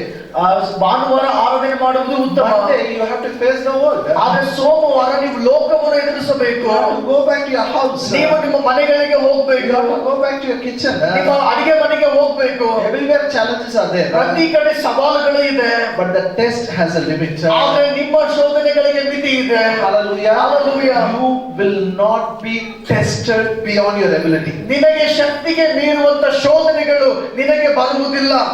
We are human beings. ನಾವು ಮನುಷ್ಯರಾಗಿದ್ದೇವೆ. Sometimes we land up in trouble. ಕೆಲವು ಸಾರಿ ನಾವು ಸಮಸ್ಯೆಗಳನ್ನು ಸಿಲುಕಿ ಹಾಕಿಕೊಳ್ತೇವೆ. Because our own foolishness. ಅದು ನಮ್ಮ ಸ್ವಂತ ಮೂರ್ಖತನದಿಂದ. We come, we do negative confession, we do so many things. ನಾವು ನಕಾರಾತ್ಮಕವಾದ ಮಾತುಗಳನ್ನು ಆಡ್ತೇವೆ, ಅರಿಕೆಗಳನ್ನು ಮಾಡ್ತೇವೆ ಮತ್ತು ಬೇರೆ ಸಂಗತಿಗಳನ್ನು ಕೂಡ ಮಾಡ್ತೇವೆ. When we land up in trouble, ನಾವು ಸಮಸ್ಯೆಗಳನ್ನು ಸಿಕ್ಕಿ ಹಾಕಿಕೊಂಡಾಗ the Bible says, ಅಲ್ಲಿ ಬೈಬಲ್ ಹೇಳ್ತದೆ, but with the temptation will also He'll make the way of escape that you may be able to bear it. ನೀವು ನಿಮಗೆ ಶೋಧನೆಗಳು ಬರುವಾಗಲೇ ಆದರೂ ತಪ್ಪಿಸಿಕೊಳ್ಳುವ ಮಾರ್ಗವನ್ನು ಸಿದ್ಧ ಮಾಡ್ತಾನೆ. ಯಾಕಂದ್ರೆ ಅವುಗಳನ್ನು ನೀವು ಸಹಿಸಿಕೊಳ್ಳುವಂತೆ. Number one, He will not allow beyond your ability. ಮೊಟ್ಟ ಮೊದಲನೇದಾಗಿ ನಿಮ್ಮ ಶಕ್ತಿಗೆ ಮೀರುವಂತ ಶೋಧನೆಗಳು ಬರುವಂತೆ ಆತನು ಬಿಡುವುದಿಲ್ಲ. Even if it comes, ಒಂದು ವೇಳೆ ಹಾಗೆ ಬರುವುದಾದ್ರೂ ಕೂಡ He will make a way to escape. ಆತನು ತಪ್ಪಿಸಿಕೊಳ್ಳುವ ಮಾರ್ಗವನ್ನು ಮಾಡ್ತಾನೆ. Hallelujah. Hallelujah. Why He will make a way to escape? ಆತನು ಯಾಕೆ ತಪ್ಪಿಸಿಕೊಳ್ಳುವ ಮಾರ್ಗ ಮಾಡ್ತಾನೆ? But God is faithful. ಆದರೆ ಕರ್ತನು ನಂಬಿಗಸ್ತನು. Don't worry what you have today. ಇವತ್ತು ನಿಮಗೆ ಏನಿದೆಯೋ ಅದರ ಬಗ್ಗೆ ಚಿಂತೆ ಮಾಡಬೇಡ್ರಿ. Don't worry what doctors say. ಡಾಕ್ಟರ್ಗಳು ಏನ್ ಹೇಳಿದಾರೋ ಅದರ ಬಗ್ಗೆ ಚಿಂತೆ ಮಾಡಬೇಡ್ರಿ. Don't worry about what people say. ಜನರು ಏನ್ ಹೇಳ್ತಾ ಇದ್ದಾರೋ ಅದರ ಬಗ್ಗೆ ಚಿಂತೆ ಮಾಡಬೇಡ್ರಿ. This test, God will make a way to escape. ಈ ಪರೀಕ್ಷೆಯಲ್ಲಿ, ಈ ಶೋಧನೆಯಲ್ಲಿ ದೇವರು ತಪ್ಪಿಸಿಕೊಳ್ಳುವ ಮಾರ್ಗವನ್ನು ಮಾಡಿದ್ದಾನೆ. This is only temporary. ಇದು ತಾತ್ಕಾಲವಾಗಿದೆ. I declare it as a man of God. ನಾನು ದೇವರ ಸೇವಕನಾಗಿ ಘೋಷಣೆ ಮಾಡ್ತೇನೆ. When you focus on the God who is faithful, ಯಾರು ನಂಬಿಗಸ್ತನಾಗಿದ್ದನೋ ಆತನ ಕಡೆಗೆ ನೀವು ಗಮನ ಹಾಕುವಾಗ, when you don't consider your body, ನಿಮ್ಮ ದೇಹವನ್ನು ನೋಡದೇ ಇದ್ದಾಗ, when you don't consider your circumstances, ನಿಮ್ಮ ಪರಿಸ್ಥಿತಿಗಳು ನೀವು ನಂಬದೇ ಇದ್ದಾಗ, you look to the God who is faithful. ಯಾವ ದೇವರು ನಂಬಿಗಸ್ತನಾಗಿದ್ದನೋ ಆತನ ಕಡೆಗೆ ನೋಡುವಾಗ, ನಿಮಗೆ now you will experience the way to escape. ಈಗಲೇ ಆ ಒಂದು ಶೋಧನೆಗಳಲ್ಲಿ ತಪ್ಪಿಸಿಕೊಳ್ಳುವ ಮಾರ್ಗ ನೀವು ಕಂಡುಕೊಳ್ತೀರಿ. You will come out of your mess. ನೀವು ನಿಮ್ಮ ಸಮಸ್ಯೆಗಳಿಂದ ಹೊರಗಡೆ ಬರ್ತೀರಿ. Come out in Jesus' name. ಯೇಸು ನಾಮದಲ್ಲಿ ಹೊರಗಡೆ ಬರ್ತೀರಿ. Hallelujah. Hallelujah. Are you happy? ನೀವು ಸಂತೋಷವಾಗಿದ್ದೀರಾ? How long God will be faithful? ಎಲ್ಲಿ ತನಕ ದೇವರು ನಂಬಿಗಸ್ತನಾಗಿರ್ತಾನೆ? For what He will be faithful? ಅದನ್ನು ಯಾವುದಕ್ಕಾಗಿ ನಂಬಿಗಸ್ತನಾಗಿರ್ತಾನೆ? 1 Thessalonians 5th chapter, 1ನೇ ಥೆಸಲೋನಿಕ 5ನೇ ಅಧ್ಯಾಯ verse 23 and 24. 23-24. Now may the God of peace Himself sanctify you completely. May your whole spirit, soul and body be preserved blameless at the coming of our Lord Jesus Christ. He who calls you is faithful, will also do it. ಶಾಂತಿದಾಯಕನಾದ ದೇವರು ತಾನೇ ನಿಮ್ಮನ್ನು ಪರಿಪೂರ್ಣವಾಗಿ ಪವಿತ್ರ ಮಾಡಲಿ. ನಮ್ಮ ಕರ್ತನಾದ ಯೇಸು ಕ್ರಿಸ್ತನ ಆಗಮನದಲ್ಲಿ ನಿಮ್ಮ ಪ್ರಾಣ, ಆತ್ಮ, ಶರೀರಗಳು ದೋಷವಿಲ್ಲದೆ ಸಂಪೂರ್ಣವಾಗಿ ಕಾಪಾಡಲ್ಪಡಲಿ. ನಿಮ್ಮನ್ನು ಕರೆಯುವಾತನು ನಂಬಿಗಸ್ತನು, ಆತನೇ ಅದನ್ನು ಸಾಧಿಸುವವನು ಆಗಿದ್ದಾನೆ. ಕೇಳಿದ್ರೆ Here it says, the God of peace will sanctify your spirit, soul and body. ಇಲ್ಲಿ ಹೇಳ್ತದೆ, ಶಾಂತಿದಾಯಕನಾದ ದೇವರು ನಿಮ್ಮ ಆತ್ಮ, ಪ್ರಾಣ, ಶರೀರವನ್ನು ಪವಿತ್ರ ಮಾಡ್ತಾನೆ. And he will keep it blameless till the coming of our Lord Jesus Christ. ಆತನು ಅದನ್ನು ಯೇಸು ಕ್ರಿಸ್ತನ ಆಗಮನದವರೆಗೂ ದೋಷವಿಲ್ಲದಾಗಿ ಸಂಪೂರ್ಣವಾಗಿ ಕಾಪಾಡ್ತಾನೆ. God is interested in your total being. ದೇವರು ನಿಮ್ಮ ಮೂರು ಭಾಗಗಳ ಬಗ್ಗೆ ಆತನು ಆಸಕ್ತಿ ಉಳ್ಳವನಾಗಿದ್ದಾನೆ. Your spirit, soul and body. ನಿಮ್ಮ ಆತ್ಮ, ಪ್ರಾಣ, ಶರೀರದ ಬಗ್ಗೆ He will sanctify. ಆತನು ಪವಿತ್ರ ಮಾಡ್ತಾನೆ. He will keep it holy. ಆತನು ಅದನ್ನು ಪರಿಶುದ್ಧವಾಗಿ ಕಾಪಾಡ್ತಾನೆ. How long he will keep it holy? ಆತನು ಎಲ್ಲಿ ತನಕ ಪರಿಶುದ್ಧವಾಗಿಡ್ತಾನೆ? Till the second coming of Jesus. ಯೇಸು ಕ್ರಿಸ್ತನ ಎರಡನೇ ಬರಣದ ತನಕ. Hallelujah. Hallelujah. Are you happy? ನೀವು ಸಂತೋಷವಾಗಿದ್ದೀರಾ? Why he will do it? ಆತನು ಯಾಕೆ ಅದನ್ನು ಮಾಡ್ತಾನೆ? The one who called you is faithful. ನಿಮ್ಮನ್ನು ಕರೆದ ಆತನು ನಂಬಿಗಸ್ತನಾಗಿದ್ದಾನೆ. He will also do it. ಆತನೇ ಅದನ್ನು ಸಾಧಿಸುವನು. All are called by God. ನಾವು ಎಲ್ಲರೂ ದೇವರಿಂದ ಕರೆಯಲ್ಪಟ್ಟಿದ್ದೇವೆ. All are called by God. ನಾವೆಲ್ಲರೂ ದೇವರಿಂದ ಕರೆಯಲ್ಪಟ್ಟಿದ್ದೇವೆ. All are chosen by God. ನಾವೆಲ್ಲರೂ ದೇವರಿಂದ ಆರಿಸಲ್ಪಟ್ಟಿದ್ದೇವೆ. He called us out of the darkness into marvelous light. ನಾವು ಕತ್ತಲೆಯ ರಾಜ್ಯದೊಳಗಿಂದ ನಾವು ಬೆಳಕಿನ ರಾಜ್ಯಕ್ಕೆ ಕರೆಯಲ್ಪಟ್ಟಿದ್ದೇವೆ. The one who called you is faithful. ನಿಮ್ಮನ್ನು ಕರೆದ ಆತನು ನಂಬಿಗಸ್ತನು. Say, the one who called me is faithful. ನನ್ನನ್ನು ಕರೆದ ಆತನು ನಂಬಿಗಸ್ತನು.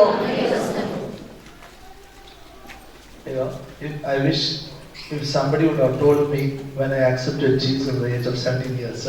ನನಗೆ ಈ ರೀತಿ ಅನಿಸ್ತದೆ, ನಾನು 17 ವರ್ಷದವನಾಗಿದ್ದಾಗ ಯೇಸುವನ್ನು ಸ್ವೀಕಾರ ಮಾಡಿದಾಗ ಯಾರಾದರೂ ನನಗೆ ಈ ರೀತಿ ಹೇಳಿದ್ರೆ ಎಷ್ಟೋ ಚೆನ್ನಾಗಿರ್ತದೆ ಎಂಬುದಾಗಿ. I had so much fear about my future. ನನ್ನ ಭವಿಷ್ಯದ ಬಗ್ಗೆ ನನಗೆ ಎಷ್ಟೋ ಭಯ ಇತ್ತು. So much fear about my spiritual life. ನನ್ನ ಆತ್ಮಿಕ ಜೀವಿತದ ಬಗ್ಗೆ ಎಷ್ಟೋ ಭಯ ನನಗಿತ್ತು. So much fear about hell. ಆರೋಗ್ಯದ ಬಗ್ಗೆ ನನಗೆ ಎಷ್ಟೋ ಕ್ಷಮಿಸಲಿ, ನರಕದ ಬಗ್ಗೆ ನನಗೆ ಎಷ್ಟೋ ಭಯ ಇತ್ತು. So much fear. ಎಷ್ಟೋ ಭಯ ಇತ್ತು. I thought, God has a report card in his hand. ಮತ್ತು ನಾನು ಅನ್ಕೊಳ್ತಾ ಇದ್ದೆ, ದೇವರ ಕೈಯಲ್ಲಿ ಒಂದು ವರದಿಯ ಒಂದು ಕಾರ್ಡಿದೆ ಎಂಬುದಾಗಿ. He will keep track of all my sins. ನನ್ನ ಎಲ್ಲ ಪಾಪಗಳನ್ನು ಆತನು ಅಲ್ಲೆಲ್ಲ ಲೆಕ್ಕ ಮಾಡಿಟ್ಟಿದ್ದಾನೆ. When I go, he will ask, you have committed so many sins.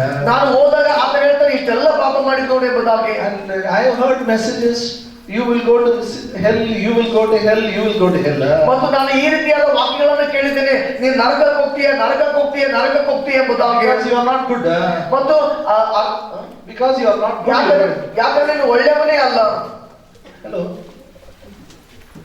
It is not my goodness, your goodness. ಇದು ನನ್ನದಿಂದ ಒಳ್ಳೆತನ ಅಲ್ಲ. For salvation, what you did? ರಕ್ಷಣೆ ಹೊಂದುವುದಕ್ಕಾಗಿ ನೀವೇನ್ ಮಾಡಿದ್ರಿ? Did you die for salvation? ನೀವು ರಕ್ಷಣೆ ಹೊಂದಿಕೊಳ್ಬೇಕಂದ್ರೆ ಸತ್ತೋದ್ರ? Hello. Did you die for salvation? ನೀವು ನಿಮ್ಮ ರಕ್ಷಣೆಗಾಗಿ ನೀವು ಸತ್ತೋದ್ರ? Who died for salvation? ನಿಮ್ಮ ರಕ್ಷಣೆಗಾಗಿ ಯಾರು ಸತ್ರು? He died. ಆತನು ಸತ್ತ. He gave. ಆತನು ಕೊಟ್ಟ. What he gave, even you cannot lose. ಆತನು ಯಾವುದನ್ನು ನಿಮಗೆ ಕೊಟ್ಟಿದ್ದಾನೋ ನೀವು ಕೂಡ ಕಳೆದುಕೊಳ್ಳಕ್ಕಾಗಲ್ಲ. No man can take it away from you. ಯಾವುದೇ ಮನುಷ್ಯನು ಅದನ್ನು ನಿಮ್ಮಿಂದ ಕಿತ್ತುಕೊಂಡು ಹೋಗಕ್ಕಾಗಲ್ಲ. The one who called you is faithful. ನಿಮ್ಮನ್ನು ಕರೆದಾತನು ನಂಬಿಗಸ್ತನು. We may commit mistake. ನಾವು ತಪ್ಪುಗಳನ್ನು ಮಾಡಬಹುದು. We will commit sin. ನಾವು ಪಾಪವನ್ನು ಮಾಡಬಹುದು. I will teach you another 5 minutes about sin.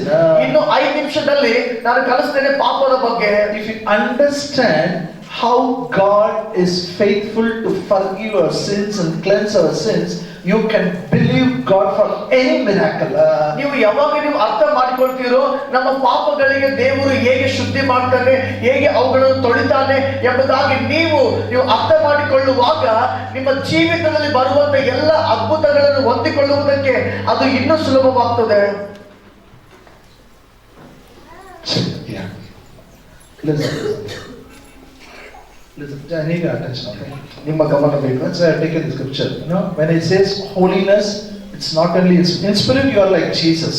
ಪವಿತ್ರ ಎಂಬುದಾಗಿ ಹೇಳುವಾಗ ನಿಮ್ಮ ಆತ್ಮದಲ್ಲಿ ನೀವು ಯೇಸು ತರನೇ ಇದ್ದೀರಿ. This but scripture says your whole being, spirit, soul, and body, He will sanctify, and He will preserve it blameless till the second coming of Jesus. ಇಲ್ಲಿ ವಾಕ್ಯ ಹೇಳ್ತದೆ ಆ ಯೇಸು ಕ್ರಿಸ್ತನ ಎರಡನೇ ಬರೋಣದ ತನಕ ಆತ ನಿಮ್ಮ ಆತ್ಮ ಪ್ರಾಣ ಶರೀರವನ್ನು ಪವಿತ್ರ ಮಾಡಿ ಅದನ್ನು ಕಾಪಾಡ್ತಾನೆ. Say, my Father will sanctify my spirit, soul, and body, and preserve it blameless till the second coming of Jesus. ನನ್ನ ತಂದೆಯು ನನ್ನ ಆತ್ಮ ಪ್ರಾಣ ಶರೀರವನ್ನು ಪವಿತ್ರ ಮಾಡಿ ಯೇಸು ಕ್ರಿಸ್ತನ ಎರಡನೇ ಬಣ್ಣದ ತನಕ ಅದನ್ನು ದೋಷವಿಲ್ಲದ ಹಾಗೆ ಪವಿತ್ರವಾಗಿ ಕಾಪಾಡುವನು. Are we committing sin? ನಾವು ಪಾಪವನ್ನು ಮಾಡ್ತಾ ಇದ್ದೇವಾ? Yeah, we do it. It's not, nobody is perfect here. ಹೌದು, ಪಾಪ ಮಾಡ್ತೇವೆ, ಯಾಕಂದ್ರೆ ಇಲ್ಲಿ ಯಾರು ಪರಿಪೂರ್ಣರಲ್ಲ. But still, how He is able to keep you holy?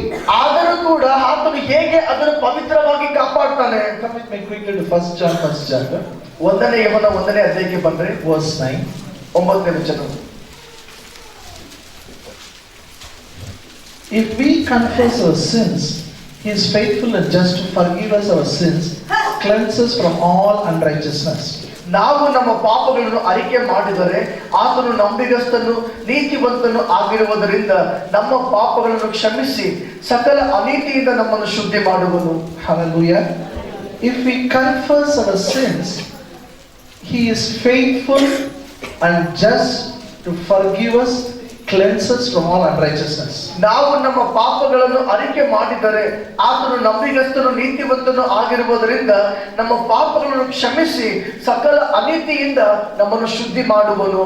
If you have attended spirit, soul, and body, ನೀವು ಆತ್ಮ ಪ್ರಾಣ ಶರೀರದ ಒಂದು ಬೋಧನೆ ಹಾಜರಾಗಿರುವುದಾದರೆ you will understand this scripture, how it is applied for believers, how it is applied for unbelievers. ಈ ವಾಕ್ಯ ವಿಶ್ವಾಸಿಗಳಿಗೆ ಹೇಗೆ ಅನ್ವಯಿಸುತ್ತದೆ, ಇದೇ ವಾಕ್ಯ ರಕ್ಷಣೆ ಹೊಂದದೇ ಇದ್ದವರಿಗೆ ಏನು ಅರ್ಥ ಕೊಡ್ತದೆ ಎಂಬುದಾಗಿ ನಿಮಗೆ ಗೊತ್ತಾಗ್ತದೆ. One thing is sure, God is faithful to forgive you, cleanse you from all unrighteousness. ಆದರೆ ಒಂದು ವಿಷಯ ಮಾತ್ರ ಖಚಿತ, ದೇವರು ನಂಬಿಗಸ್ತನಾಗಿದ್ದಾನೆ. ನಿಮ್ಮ ಎಲ್ಲ ಪಾಪಗಳನ್ನು ಆತನು ತೊಳೆದು ಸಕಲ ಅನೀತಿಯಿಂದ ನಿಮ್ಮನ್ನು ಶುದ್ಧಿ ಮಾಡುವನು. My God is faithful to forgive and cleanse me from all unrighteousness. ನನ್ನ ದೇವರು ನಂಬಿಗಸ್ತನು, ನನ್ನ ಪಾಪಗಳನ್ನು ಕ್ಷಮಿಸಿ ನನ್ನ ಸಕಲ ಅನೀತಿಯಿಂದ ಶುದ್ಧಿ ಮಾಡುವನು. Here in verse 7 says, 7ನೇ ವಚನ ಹೇಳ್ತದೆ, if you walk in the light as He is in light, we have fellowship with one another, and the blood of Jesus Christ, His Son, cleanses us from all sin. ಆತನು ಬೆಳಕಿನಲ್ಲಿರುವಂತೆಯೇ ನಾವು ಬೆಳಕಿನಲ್ಲಿ ನಡೆದರೆ ನಾವು ಒಬ್ಬರ ಸಂಗಡ ಒಬ್ಬರು ಅನ್ಯೋನ್ಯತೆಯಲ್ಲಿದ್ದೇವೆ. ಆಗ ಆತನ ಮಗನಾದ ಯೇಸುವಿನ ರಕ್ತವು ನಮ್ಮನ್ನು ಸಕಲ ಪಾಪಗಳಿಂದ ಶುದ್ಧಿ ಮಾಡ್ತದೆ. ಈ ಕಡೆ ನೋಡ್ರಿ, I need because I'm finishing it. You should understand what God did for your sin. ನೀವೆಲ್ಲರೂ ಈ ಕಡೆ ನೋಡ್ರಿ, ಯಾಕಂದ್ರೆ ನಿಮಗೆ ನೀವು ಅರ್ಥ ಮಾಡಿಕೊಳ್ಬೇಕು ನಮ್ಮ ಪಾಪಕ್ಕಾಗಿ ದೇವರು ಏನ್ ಮಾಡಿದ್ದಾನೆ ಎಂಬುದಾಗಿ. How faithful He is to forgive us and cleanse us, from all unrighteousness. ನಮ್ಮ ಎಲ್ಲ ಪಾಪಗಳನ್ನು ಕ್ಷಮಿಸಿ ನಮ್ಮ ಸಕಲ ಅನೀತಿಯನ್ನು ಶುದ್ಧಿ ಮಾಡುವುದಕ್ಕೆ ಆತನು ಎಷ್ಟು ನಂಬಿಗಸ್ತನೆಂಬುದಾಗಿ ನಾವು ತಿಳಿದುಕೊಳ್ಳಬೇಕು. The Bible says, as He is in light, we should walk in light. ಮತ್ತು ಅಲ್ಲಿ ಬೈಬಲ್ ಹೇಳ್ತದೆ, ಆತನು ಬೆಳಕಿನಲ್ಲಿರುವಂತೆ ನಾವು ಕೂಡ ಬೆಳಕಿನಲ್ಲಿ ನಡೆಯುವವರಾಗಿರಬೇಕು. Say, I will walk in light. ನಾನು ಬೆಳಕಿನಲ್ಲಿ ನಡೀತೇನೆ. Two things will help you. 2 ವಿಷಯ ನಮಗೆ ಸಹಾಯ ಮಾಡ್ತದೆ. Number 1, ಒಂದನೇದಾಗಿ fellowship. ಅನ್ಯೋನ್ಯತೆ, Fellowship with believers. ವಿಶ್ವಾಸಿಗಳ ಜೊತೆಗೆ ಅನ್ಯೋನ್ಯತೆ, And the blood of Jesus. ಯೇಸು ಕ್ರಿಸ್ತನ ರಕ್ತ. Hallelujah. Hallelujah. fellowship with believers, we have to take effort.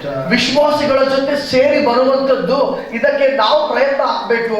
The blood of Jesus, ಯೇಸು ಕ್ರಿಸ್ತನ ರಕ್ತ consistently it is forgiving us and cleansing us. ಸತತವಾಗಿ ನಮ್ಮ ಪಾಪಗಳನ್ನು ಕ್ಷಮಿಸ್ತಾ ಇದೆ, ಸತತವಾಗಿ ನಮ್ಮ ಪಾಪಗಳಿಗೆ ಶುದ್ಧಿ ಮಾಡ್ತಾನೆ ಇದೆ. The blood of Jesus forgives our past, present and future sins. ಯೇಸು ಕ್ರಿಸ್ತನ ರಕ್ತವು ನಮ್ಮ ಹಿಂದಿನ ಪಾಪ, ನಮ್ಮ ಇವಾಗಿನ ಪಾಪ, ನಮ್ಮ ಮುಂದೆಯ ಪಾಪ ಅದು ಕ್ಷಮಿಸ್ತಾ ಇದೆ. Do we commit sin? ನಾವು ಪಾಪವನ್ನು ಮಾಡ್ತಾ ಇದ್ದೇವಾ? Yes. ಹೌದು. What we ask God? ನಾವು ದೇವರಿಗೆ ಏನ್ ಕೇಳ್ತಾ ಇದ್ದೇವೆ? Forgive me. ದೇವರನ್ನು ಕ್ಷಮಿಸು. Yes or no? ಹೌದಾ ಇಲ್ವಾ? Yes or no? ಹೌದಾ ಇಲ್ವಾ? In the New Testament, ಅದಕ್ಕಾಗಿ ಹೊಸ ಒಡಂಬಡಿಕೆಯಲ್ಲಿ all the blessings are there in your spirit. ಎಲ್ಲ ಆಶೀರ್ವಾದಗಳು ನಿಮ್ಮ ಆತ್ಮದ ಒಳಗಡೆನೆ ಇದೆ. Forgiveness is a blessing. ಕ್ಷಮಾಪಣೆ ಅನ್ನುವುದು ಕೂಡ ಒಂದು ಆಶೀರ್ವಾದ. Say forgiveness is a blessing. ಕ್ಷಮಾಪಣೆ ಆಶೀರ್ವಾದವಾಗಿದೆ.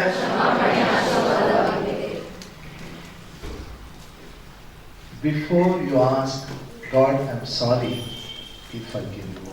ದೇವರೇ ನನಗೆ ಕ್ಷಮಿಸು ಎಂಬುದಾಗಿ ನೀವು ಕೇಳುವುದಕ್ಕಿಂತ ಮುಂಚೆನೆ ಆತನು ನಿಮ್ಮನ್ನು ಕ್ಷಮಿಸಿದ್ದಾನೆ. Your forgiveness is there in the spirit. ಆ ಕ್ಷಮಾಪಣೆ ನಿಮ್ಮ ಒಳಗಡೆನೆ ಇದೆ. We commit sin with our mind. ನಾವು ನಮ್ಮ ಮನಸ್ಸಿನ ಮೂಲಕ ಪಾಪವನ್ನು ಮಾಡ್ತೇವೆ. Say God sorry. ದೇವರೇ ನನಗೆ ಕ್ಷಮಿಸು ಎಂಬುದಾಗಿ ಹೇಳ್ತೇವೆ. Thank you Jesus for cleansing me by your blood. ಒಂದನೇ ಯೇಸುವೆ ನಿನ್ನ ರಕ್ತದ ಮೂಲಕ ನನಗೆ ತೊಳೆದಿದ್ದೆ. You tell this enough. ಇಷ್ಟು ಹೇಳಿದ್ರೆ ಸಾಕು. You know why? ಯಾಕೆ ಗೊತ್ತಾ? Come with me to Hebrew 10th chapter. ಇಬ್ರಿಯ 10ನೇ ಅಧ್ಯಾಯಕ್ಕೆ ಬನ್ನಿ. Hebrew 10th chapter verse 23. ಇಬ್ರಿಯ 10ನೇ ಅಧ್ಯಾಯ 23ನೇ ವಚನ. Hebrew 10:23. ಇಬ್ರಿಯ 10ನೇ ಅಧ್ಯಾಯ 23ನೇ ವಚನ. ನಾವು ನಮ್ಮ ನಿರೀಕ್ಷೆಯ ಅರಿಕೆಯನ್ನು ನಿಶ್ಚಂಚಲದಿಂದ ಬಿಗಿಯಾಗಿ ಹಿಡಿಯೋಣ, ಏಕೆಂದರೆ ವಾಗ್ದಾನ ಮಾಡಿದಾತನು ನಂಬಿಗಸ್ತನು. Let us hold fast the confession of faith without wavering. He who promised is faithful. Here Bible says we have to hold fast the confession of faith. ಇಲ್ಲಿ ಬೈಬಲ್ ಹೇಳ್ತದೆ ನಮ್ಮ ನಂಬಿಕೆಯ ಅರಿಕೆಯನ್ನು ನಾವು ದೃಢವಾಗಿ ಬಿಗಿಯಾಗಿ ಹಿಡಿಯಬೇಕು. Without wavering you should hold fast. ನಿಶ್ಚಂಚಲವಾಗದಂತೆ ಅದನ್ನು ಬಿಗಿಯಾಗಿ ಹಿಡಿಬೇಕು. Because like he who promised is faithful. ಯಾಕಂದ್ರೆ ವಾಗ್ದಾನ ಮಾಡಿದಾತನು ನಂಬಿಗಸ್ತನು. Look. ಈ ಕಡೆ ನೋಡ್ರಿ. This is Hebrew 10th chapter. If you attend a spirit, soul and body, you would have learned it verse by verse. ಇಬ್ರಿಯ 10ನೇ ಅಧ್ಯಾಯ ಒಂದು ವೇಳೆ ಆತ್ಮ ಪ್ರಾಣ ಶರೀರದ ಬೋಧನೆ ಹಾಜರಾಗಿದ್ರೆ ವಚನ ನೀವು ಕಲ್ತಿರಬಹುದು. This is actually written for Jews who accepted Jesus following the faith. ಮತ್ತು ಇದು ಯಾರಿಗಾಗಿ ಬರೆಯಲ್ಪಟ್ಟಿದೆ ಅಂದ್ರೆ ಯಹೂದ್ಯರು ಯಾರು ಯೇಸುವನ್ನು ಸ್ವೀಕಾರ ಮಾಡಿ ಯೇಸುವನ್ನು ಹಿಂಬಾಲನೆ ಮಾಡ್ತಾ ಇದ್ರು ಅವರಿಗಾಗಿ ಬರೆಯಲ್ಪಟ್ಟಿದೆ. They came to church. ಅವರು ಸಭೆಗೆ ಬರ್ತಾ ಇದ್ರು. But the old Jews are telling, no, it is not enough. You are following New Testament. You have to follow the tradition also. ಮತ್ತು ಆ ಒಂದು ಯಹೂದ್ಯರು ಇನ್ನ ಕೆಲವು ಯಹೂದ್ಯರು ಏನ್ ಹೇಳ್ತಾ ಇದ್ರು ಅಂದ್ರೆ ನೀವು ಇಲ್ಲ ನೀವು ಹಳೆಯ ಒಂದು ಸಂಪ್ರದಾಯಗಳನ್ನು ಕೂಡ ಹಿಂಬಾಲಿಸ್ತಾ ಹೋಗ್ಬೇಕು. Till yesterday you were giving sacrifice. You stopped giving. You should not stop. You should give sacrifice. ನೀವು ನಿನ್ನೆ ತನಕ ಬಲಿಗಳನ್ನು ಕೊಡ್ತಾ ಇದ್ದೀರಿ, ಯಾಕೆ ನೀವು ಬಲಿ ನಿಲ್ಲಿಸಿದ್ರೆ ಆ ಬಲಿ ಕೊಡ್ತಾನೆ ಹೋಗ್ಬೇಕೆಂಬುದಾಗಿ ಹೇಳ್ತಾ ಇದ್ರು. If you read, and I want you to go home and read it. ನೀವು ಮನೆಗೆ ಹೋಗಿ ಓದ್ರಿ. If you read the whole chapter, ಆ ಪೂರ್ಣ ಅಧ್ಯಾಯವನ್ನು ಓದುವಾಗ it says from verse 11 to 18 how Christ death perfects our sanctification. 11ನೇ ವಚನದಿಂದ 18ನೇ ವಚನದವರೆಗೆ ನೀವು ಓದುವುದಾದರೆ ಹೇಗೆ ಕ್ರಿಸ್ತನ ಮರಣವು ನಮ್ಮ ರಕ್ಷಣೆಯನ್ನು ಪರಿಪೂರ್ಣವಾಗಿ ಮಾಡಿದೆ ಎಂಬುದಾಗಿ, makes us perfect, ನಮ್ಮನ್ನು ಪರಿಪೂರ್ಣವಾಗಿ ಮಾಡಿದೆ. For example, ಉದಾಹರಣೆಗಾಗಿ verse 12, 12ನೇ ವಚನ, verse of Hebrew 10:12. ಇಬ್ರಿಯ 10:12. For by one offering he has perfected forever those who are being sanctified. ಆದರೆ ಕ್ರಿಸ್ತನು ಪಾಪಗಳಿಗೋಸ್ಕರ ನಿರಂತರವಾದ ಒಂದೇ ಯಜ್ಞವನ್ನು ಅರ್ಪಿಸಿದ ಮೇಲೆ ದೇವರ ಬಲಗಡೆಯಲ್ಲಿ ಕುಳಿತುಕೊಂಡನು.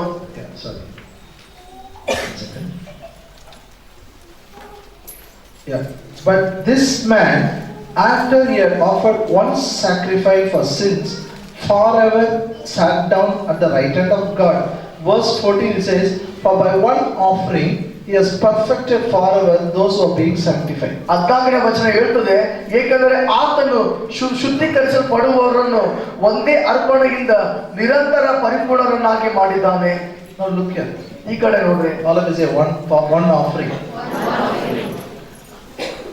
Once for all. ಒಂದೇ ಅರ್ಪಣೆ, ನಿತ್ಯಕ್ಕಾಗಿ. Only one offering. ಒಂದೇ ಅರ್ಪಣೆ. He died. ಆತನು ಸತ್ತ, perfected us forever. ನಿತ್ಯಕ್ಕಾಗಿ ನಮಗೆ ಪರಿಪೂರ್ಣರಾಗಿ ಮಾಡಿದ. Hallelujah. Hallelujah. Then, he is quoting, if you read the full chapter, he says he is quoting. You know what is prophesied about in the new covenant, Jeremiah? God fulfilled it by the one offering, by giving himself for you and me. ನಂತರ ಆತನು ಯೆರೆಮೀಯದಲ್ಲಿ ಏನು ಬರೆಯಲ್ಪಟ್ಟಿದೆಯೋ ಅದನ್ನು ಆತನ ವಾಕ್ಯವನ್ನು ಹೇಳ್ತಾ ಇದ್ದಾನೆ. ದೇವರು ಒಂದೇ ಒಂದು ಅರ್ಪಣೆಯ ಮೂಲಕ ನಮ್ಮೆಲ್ಲರನ್ನು ನಿತ್ಯಕ್ಕಾಗಿ ಪರಿಪೂರ್ಣವಾಗಿ ಮಾಡಿದ್ದಾನೆ ಎಂಬುದಾಗಿ. In the Old Testament, ಹಳೆ ಒಡಂಬಡಿಕೆಯಲ್ಲಿ every time they commit a sin, ಪ್ರತಿ ಸಾರಿ ಪಾಪ ಮಾಡಿದಾಗ they have to take a goat. ಅವರು ಒಂದು ಕುರಿಯನ್ನು ತೆಗೆದುಕೊಂಡು ಹೋಗ್ಬೇಕು. Has to be sacrificed. ಅದು ಹೋಮ ಮಾಡಬೇಕು. In the New Testament, ಹೊಸ ಒಡಂಬಡಿಕೆಯಲ್ಲಿ for my past sin, ನನ್ನ ಹಿಂದಿನ ಪಾಪಕ್ಕಾಗಿ, present sin, ಈಗಿನ ಪಾಪಕ್ಕಾಗಿ, future sin, ಭವಿಷ್ಯತ್ತಿನ ಪಾಪಕ್ಕಾಗಿ, once for all Jesus gave sacrifice. ಒಂದೇ ಸಾರಿ ಯೇಸು ಬಲಿಯನ್ನು ಕೊಟ್ಟಿದ್ದಾನೆ. And perfected us forever. ಮತ್ತು ನಿತ್ಯಕ್ಕಾಗಿ ನಮಗೆ ಪರಿಪೂರ್ಣರಾಗಿ ಮಾಡಿದ್ದಾನೆ. My Christ gave sacrifice once for all, made me perfect forever. ನನ್ನ ಯೇಸು ಒಂದೇ ಸಾರಿ ನಿರಂತರವಾಗಿ ಬಲಿಯಾಗಿ ಕೊಟ್ಟಿದ್ದಾನೆ. ನಾನು ನಿತ್ಯಕ್ಕಾಗಿ ಪರಿಪೂರ್ಣನಾಗಿ ಮಾಡಲ್ಪಟ್ಟಿದ್ದೇನೆ. Hallelujah. He says their sins I will not remember anymore. ಅಲ್ಲಿ ಹೇಳ್ತದೆ, ಅವರ ಪಾಪಗಳನ್ನು ನೆನಪು ಮಾಡಿಕೊಳ್ಳುವುದಿಲ್ಲ. God will not remember your sins. ದೇವರು ನಿಮ್ಮ ಪಾಪವನ್ನು ನೆನಪು ಮಾಡಿಕೊಳ್ಳಲ್ಲ. Hallelujah. Hallelujah. God will not remember my sins. ಎಲ್ಲರೂ ಗಟ್ಟಿಯಾಗಿ ಹೇಳಿ, ದೇವರು ನನ್ನ ಪಾಪಗಳನ್ನು ನೆನಪು ಮಾಡಿಕೊಳ್ಳುವುದಿಲ್ಲ. So now boldly we can enter. We are entered into the holy of holies. ಈಗ ನಾವು ಧೈರ್ಯದಿಂದ ಪರಿಶುದ್ಧ ಅತಿ ಪರಿಶುದ್ಧ ಸ್ಥಳಕ್ಕೆ ನಾವು ಪ್ರವೇಶ ಮಾಡ್ತೇವೆ. Now our conscience is purged by the blood of Jesus. ಈಗ ಯೇಸು ಕ್ರಿಸ್ತನ ರಕ್ತದ ಮೂಲಕ ನಮ್ಮ ಮನಸ್ಸಾಕ್ಷಿ ಶುದ್ಧಿ ಮಾಡಲ್ಪಟ್ಟಿದೆ. This is our faith. ಇದೇ ನಮ್ಮ ನಂಬಿಕೆಯಾಗಿದೆ. This Paul says, hold fast to the confession of our faith. ಅದಕ್ಕಾಗಿ ಪೌಲ ಹೇಳ್ತಾನೆ, ಈ ನಿಮ್ಮ ನಂಬಿಕೆ ಅರಿಕೆಯನ್ನು ನೀವು ನಿಶ್ಚಲರಾಗಿ ಬಿಗಿಯಾಗಿ ಹಿಡಿದುಕೊಳ್ಳ್ರಿ. Means what? ಅದರ ಅರ್ಥ ಏನು? God has perfected people forever. ದೇವರು ನಿತ್ಯಕ್ಕಾಗಿ ನಿಮಗೆ ಪರಿಪೂರ್ಣವಾಗಿ ಮಾಡಿದ್ದಾನೆ. He gave one sacrifice. ಆತನು ಒಂದೇ ಬಲಿಯನ್ನು ಕೊಟ್ಟಿದ್ದಾನೆ. All my past, present, future sins is forgiven. ನನ್ನ ಎಲ್ಲ ಹಿಂದಿನ ಪಾಪ, ಹೀಗೆ ಮಾಡುವ ಪಾಪ, ಮುಂದೆ ಮಾಡುವ ಪಾಪ ಎಲ್ಲವೂ ಕ್ಷಮಿಸಲ್ಪಟ್ಟಿದೆ. Why? ಯಾಕೆ? He is faithful. ಆತನು ನಂಬಿಗಸ್ತನಾಗಿದ್ದಾನೆ. Faithful is the one who promised. ನಮಗೆ ವಾಗ್ದಾನ ಮಾಡಿದ ಆತನು ನಂಬಿಗಸ್ತನಾಗಿದ್ದಾನೆ. In the God's sight, ದೇವರ ದೃಷ್ಟಿಯಲ್ಲಿ you are no more a sinner. ನೀವು ಪಾಪಿಗಳೇ ಅಲ್ಲ. Hallelujah. Hallelujah. If we come in, we can ask him sorry. ನೀವು ಪಾಪ ಮಾಡಿದಾಗ ದೇವರಿಗೆ ಕ್ಷಮೆ ಕೇಳಬಹುದು. Before you ask sorry, he has forgiven you. ನೀವು ಕ್ಷಮೆ ಕೇಳುವುದಕ್ಕಿಂತ ಮುಂಚೆನೇ ಆತನು ಕ್ಷಮಿಸಿ The ಬಿಟ್ಟಿದ್ದಾನೆ. reason you are asking sorry is ನೀವು ಕ್ಷಮೆ ಕೇಳುವ ಕಾರಣ ಏನೆಂದರೆ you are depending on his grace to overcome temptation. You will not repeat it.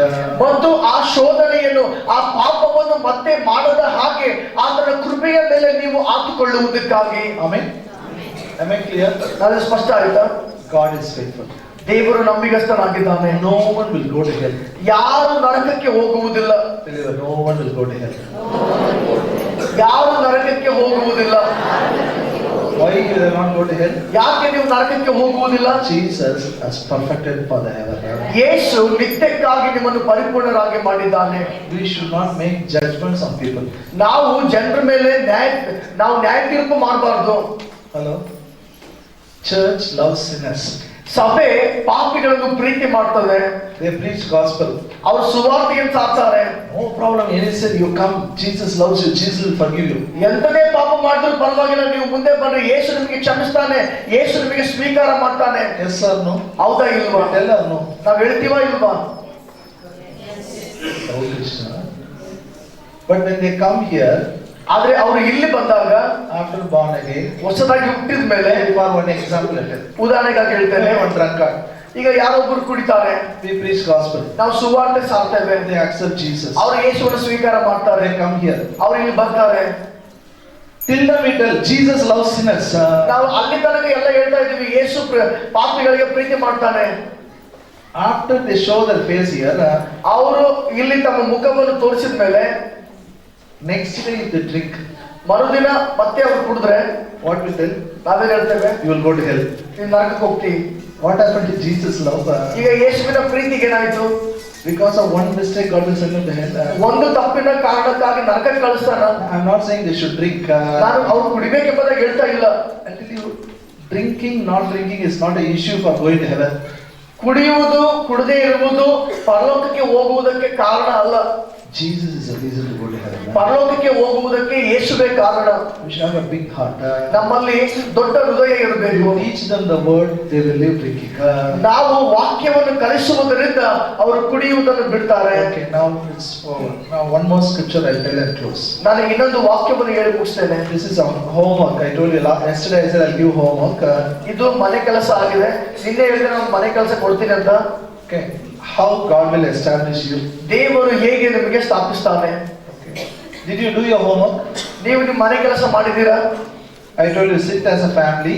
ನಾನು ಹೇಳಿದ ಕುಟುಂಬವಾಗಿ ಕೂತ್ಕೊಳ್ಳ್ರಿ. Set a goal for 2022. 2022ಕ್ಕಾಗಿ ನೀವು ಗುರಿಯನ್ನು ಇಡ್ರಿ ಎಂಬುದಾಗಿ. Now turn your Bible to Habakkuk 2nd chapter. ಹಬಕ್ಕೂಕ್ 2ನೇ ಅಧ್ಯಾಯಕ್ಕೆ ನಿಮ್ಮ ಬೈಬಲ್ ತಿಳಿಸಿ. How God will establish you. ಹೇಗೆ ದೇವರಿಗೆ ಸ್ಥಾಪಿಸ್ತಾನೆ. I'll just introduce it and I'll continue next week. ನಾನು ಪರಿಚಯ ಕೊಟ್ಟು ಮುಂದಿನ ವಾರ ಪ್ರಾರಂಭ ಮಾಡ್ತೇನೆ. Habakkuk 2nd chapter verse 2 and 3.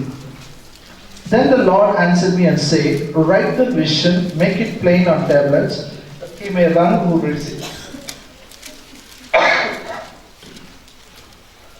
For the vision is yet for an appointed time, but at the end it will speak and it will not lie. Though it tarries, wait for it, because it will surely come, it will not tarry. ಹಬಕ್ಕೂಕ್ 2ನೇ ಅಧ್ಯಾಯ 2 ಮತ್ತು 3ನೇ ವಚನ. ಆಗ ಯೆಹೋವನು ನನಗೆ ಉತ್ತರ ಕೊಟ್ಟು, ಪ್ರಕಟಣೆಯನ್ನು ಬರೆ, ಅದನ್ನು ಓದುವವನು ಶೀಘ್ರವಾಗಿ ಓದುವಂತೆ ಅದನ್ನು ಹಲಗೆಗಳ ಮೇಲೆ ಕೆತ್ತು, ಏಕೆಂದರೆ ಪ್ರಕಟಣೆಯು ಇನ್ನು ನೇಮಕವಾದ ಕಾಲಕ್ಕಾಗಿ ಎದುರು ನೋಡುವುದು, ಅದು ಅಂತ್ಯದ ಬಗ್ಗೆ ಮಾತಾಡುವುದು, ಅದು ಸುಳ್ಳಾಗದು, ಅದು ತಡವಾದರೂ ಅದಕ್ಕೆ ಕಾದುಕೊಂಡಿರು, ಏಕೆಂದರೆ ಅದು ತಡ ಮಾಡದೆ ನಿಶ್ಚಯವಾಗಿ ಬರುವುದು. Now look here. You close your Bible. ಈಗ ಬೈಬಲ್ ಮುಚ್ಚಿ ನನ್ನ ಕಡೆ ನೋಡ್ರಿ. God wants us to write the vision. ದೇವರು ಬಯಸ್ತಾನೆ ನಾವು ದರ್ಶನವನ್ನು ಬರಿಬೇಕೆಂಬುದಾಗಿ. I used to think vision means it's only about ministry.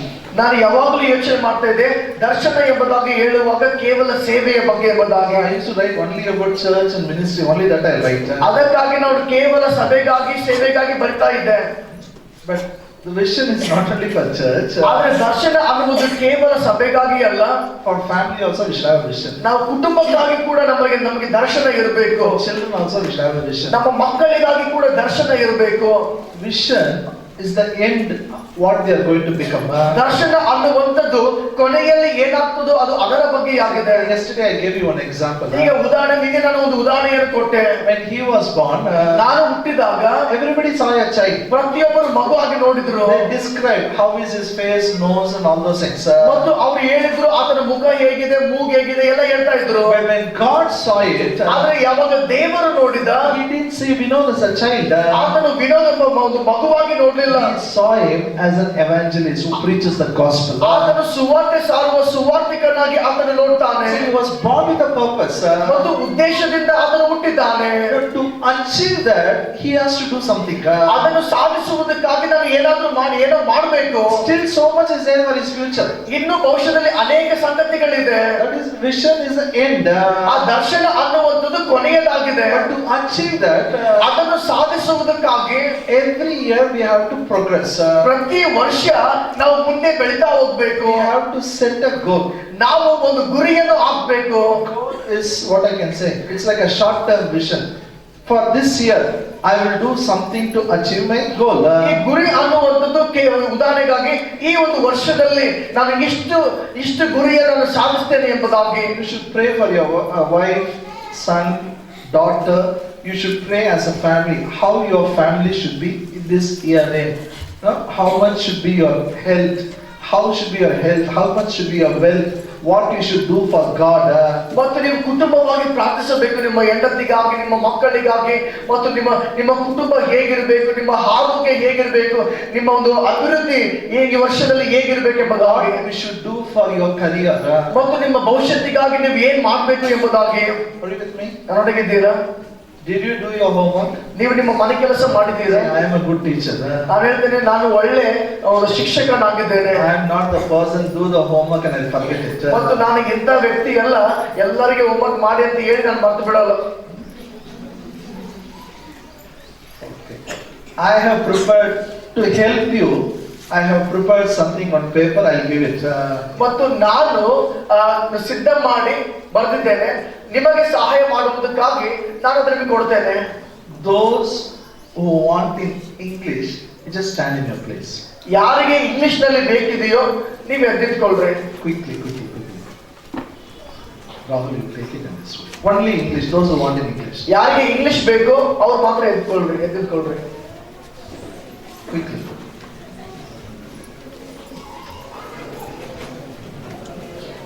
Write individual also, no problem. Write individual, write as a family, individual also write it. ವ್ಯಕ್ತಿಗತ ನೀವು ಒಬ್ಬರಾಗಿ ಬರಿಬೇಕಂದ್ರೆ ಒಬ್ಬರಾಗಿ ಬರೀರಿ, ಕುಟುಂಬವಾಗಿ ಬರಿಬೇಕಂದ್ರೆ ಕುಟುಂಬವಾಗಿ ಬರೀರಿ. If you are taken in English, please be seated. ನೀವು English ತೆಗೆದುಕೊಂಡಿದ್ರೆ ನೀವು ಕೂತ್ಕೊಳ್ರಿ. Please be seated. ನೀವು English ತಗೊಂಡವ್ರು ಕೂತ್ಕೊಳ್ರಿ. Quickly. ಬೇಗ ಕೂತ್ಕೊಳ್ರಿ.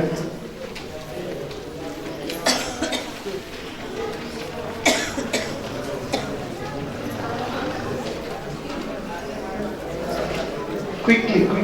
Now I have to distribute Hindi. ಬೇಗ ಕೂತ್ಕೊಳ್ರಿ. See, this you are not giving me. You have to keep it with yourself. ಕೇಳ್ರಿ, ಇದು ಯಾವ್ದು ಕೊಟ್ಟಿದ್ದಾರೋ ಅದು ನೀವು ವಾಪಸ್ ಕೊಡ್ಬೇಕಲ್ಲ, ಅದು ನಿಮಗಾಗಿನೇ ಇದೆ. This will speak to you every day. ಪ್ರತಿದಿನ ಇದು ನಿಮಗೆ ಮಾತಾಡ್ತದೆ. This will not tell lies. ಇದು ಸುಳ್ಳು ಮಾತಾಡಲ್ಲ. Okay, is it over? Now anybody wants in Hindi? ಯಾರಿಗಾದ್ರೂ ಹಿಂದಿ ಬೇಕಾ? Hindi. ಹಿಂದಿ ಯಾರಿಗಾದ್ರೂ ಬೇಕಾ? Hindi. Yeah, stand. ಎದ್ದಿಟ್ಕೊಳ್ರಿ. Can you distribute in Hindi? ಹಿಂದಿದವರಿಗೆ ಕೊಡ್ಬೇಕು. ನೀನೇ ಕೊಡು. Hindi. Anybody wants in Hindi? ಯಾರಿಗಾದ್ರೂ ಹಿಂದಿ ಬೇಕಂದ್ರೆ ಎದ್ದಿಟ್ಕೊಳ್ರಿ.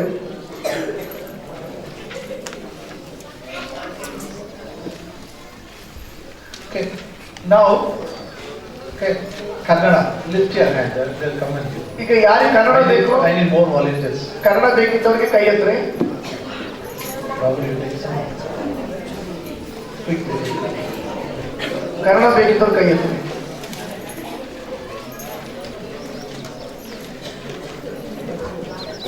One you give.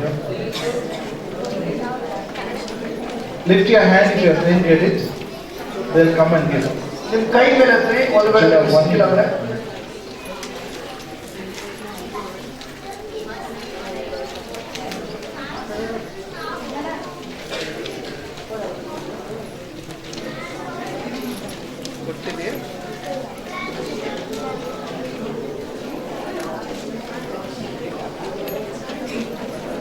Now listen.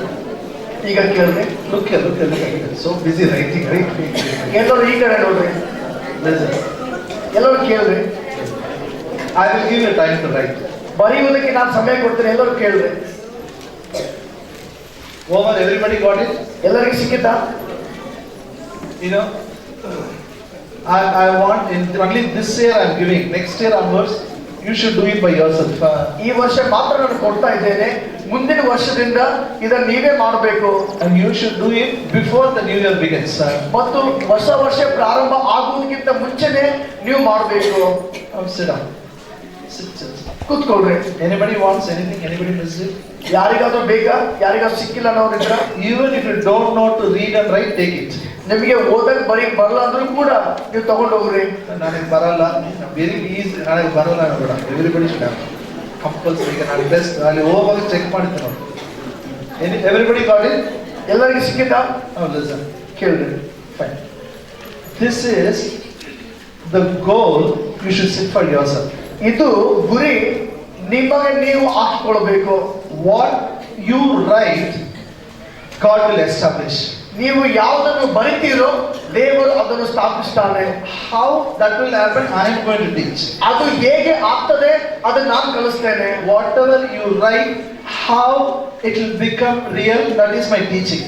ಅದು ನೀವು ಏನೆಲ್ಲ ಬರಿತೀರೋ ಅದು ಹೇಗೆ ನಿಜವಾಗ್ತದೋ ಅದೇ ನನ್ನ ಬೋಧನೆ. If you don't write, my teaching has no impact on you.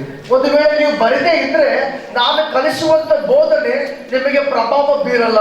Hallelujah. Hallelujah. God is the God wants to establish you. ದೇವರು ನಮಗೆ ಸ್ಥಾಪಿಸುವುದಕ್ಕೆ ಬಯಸುವಂತ ದೇವರು. He wants to establish your family. ಆತ ನಿಮ್ಮ ಕುಟುಂಬವನ್ನು ಸ್ಥಾಪಿಸುವುದಕ್ಕೆ ಬಯಸ್ತಾನೆ. You should personally keep some goal for your life. ನೀವು ವ್ಯಕ್ತಿಗತವಾಗಿ ಕೆಲವು ಗುರಿಗಳನ್ನು ಇಟ್ಕೊಳ್ಳಬೇಕು. Say, I think like this. ನಾನು ಈ ರೀತಿಯಾಗಿ ಯೋಚನೆ How ಮಾಡ್ತೇನೆ. much I should read? How many times I should read Bible? ಎಷ್ಟು ಬೈಬಲ್ ಓದಬೇಕು, How much I should pray? ಎಷ್ಟು ನಾನು ಪ್ರಾರ್ಥಿಸಬೇಕು, And how much I should make? How good my health should be? ನನ್ನ ಆರೋಗ್ಯ ಎಷ್ಟು ಚೆನ್ನಾಗಿರಬೇಕು. Personal. It's personal. Okay, nothing to do with even you. There's no to talk with your anybody. ಅದು ನನ್ನ ಜೀವಿತಕ್ಕಾಗಿದೆಯಲ್ಲ ಅಲ್ಲಿ ಸ್ಥಳದಲ್ಲಿ ನಿಮ್ಮ ಬಗ್ಗೆ ಅದು ಬರ್ಕೊಳ್ಳಿ. ವ್ಯಕ್ತಿಗತದ ಬಗ್ಗೆ Personally, what I should do for God? ವ್ಯಕ್ತಿಗತವಾಗಿ ದೇವರಿಗೆ So ಮಾಡುವಂಥದ್ದು. because I'm in the ministry, ನಾನು ಸೇವೆಯಲ್ಲಿರುವ ಕಾರಣ I keep all most of the time I write about ministry. ನಾನು ಎಷ್ಟೋ ಸಾರಿ ಬರಿತಾ ಇರ್ಬೇಕಾದ್ರೆ ಕೇವಲ ಸೇವೆ ಬಗ್ಗೆನೇ ಬರಿತಾ ಇದ್ದೆ. Now about ministry is a last. ಈಗ ಸೇವೆ ಬಗ್ಗೆ ಕೊನೆಯದಾಗಿದೆ. It's about yourself. ಮೊಟ್ಟ ಮೊದಲನೇದಾಗಿ ನಿನ್ನ ಜೀವಿತಕ್ಕಾಗಿ. It's about your prayer time, your health. You have to fix. ನಿಮ್ಮ ಪ್ರಾರ್ಥನಾ ಸಮಯವಾಗಿರ್ಬೋದು, ಬೈಬಲ್ ಓದುವುದಾಗಿರ್ಬೋದು, ನಿಮ್ಮ ಆರೋಗ್ಯವಾಗಿರ್ಬೋದು. Second is about your family. ಎರಡನೇದಾಗಿ ನಿಮ್ಮ ಕುಟುಂಬದ ಬಗ್ಗೆ. Write about your family. In this, you should talk with your wife and children. ನಿಮ್ಮ ಹೆಂಡತಿ ಮಕ್ಕಳ ಜೊತೆ ಮಾತಾಡಿ ನಿಮ್ಮ ಕುಟುಂಬಕ್ಕಾಗಿ ಬರೆಯಿರಿ. At the end of the year, how you want family to be. ಮತ್ತು ಈ ವರ್ಷದ ಅಂತ್ಯದಲ್ಲಿ ನಿಮ್ಮ ಕುಟುಂಬ ಹೇಗಿರಬೇಕು. Maybe you can have a vision. We will come as a husband and wife to the church. ಮತ್ತು ನಿಮಗೆ ಒಂದು ದರ್ಶನ ಇರಬಹುದು, ನಾವು ಗಂಡ ಹೆಂಡತಿಯರಾಗಿ ನಾವು ಸಭೆಗೆ ಬರಬೇಕು. We should have health. No one should fall sick in our family. ಅಥವಾ ನಿಮಗೆ ದರ್ಶನ ನೀವು ಇಟ್ಕೊಳ್ಬಹುದು, ನಮ್ಮ ಕುಟುಂಬದಲ್ಲಿ ಈ ವರ್ಷದಲ್ಲಿ ಯಾರು ರೋಗದಲ್ಲಿ ಬೀಳಲ್ಲ. Hello? ತಪ್ಪಿಲ್ಲ. You should have a vision to buy some property. ಮತ್ತು ನಿಮಗೆ ಒಂದು ದರ್ಶನ ನೀವು ಇಟ್ಟುಕೊಳ್ಬಹುದು, ಈ ವರ್ಷ ಒಂದು ಆಸ್ತಿಯನ್ನು ಖರೀದಿ ಮಾಡ್ತೇನೆ, Buy one house, write it. ಒಂದು ಪ್ಲಾಟ್ ಖರೀದಿ ಮಾಡುವುದಾಗ್ಲಿ, ಮನೆ ಖರೀದಿ ಮಾಡುವುದಾಗ್ಲಿ ಬರೆಯಿರಿ. Buy some gold. ಅಥವಾ ಬಂಗಾರ ಖರೀದಿ ಮಾಡುವುದಾಗ್ಲಿ.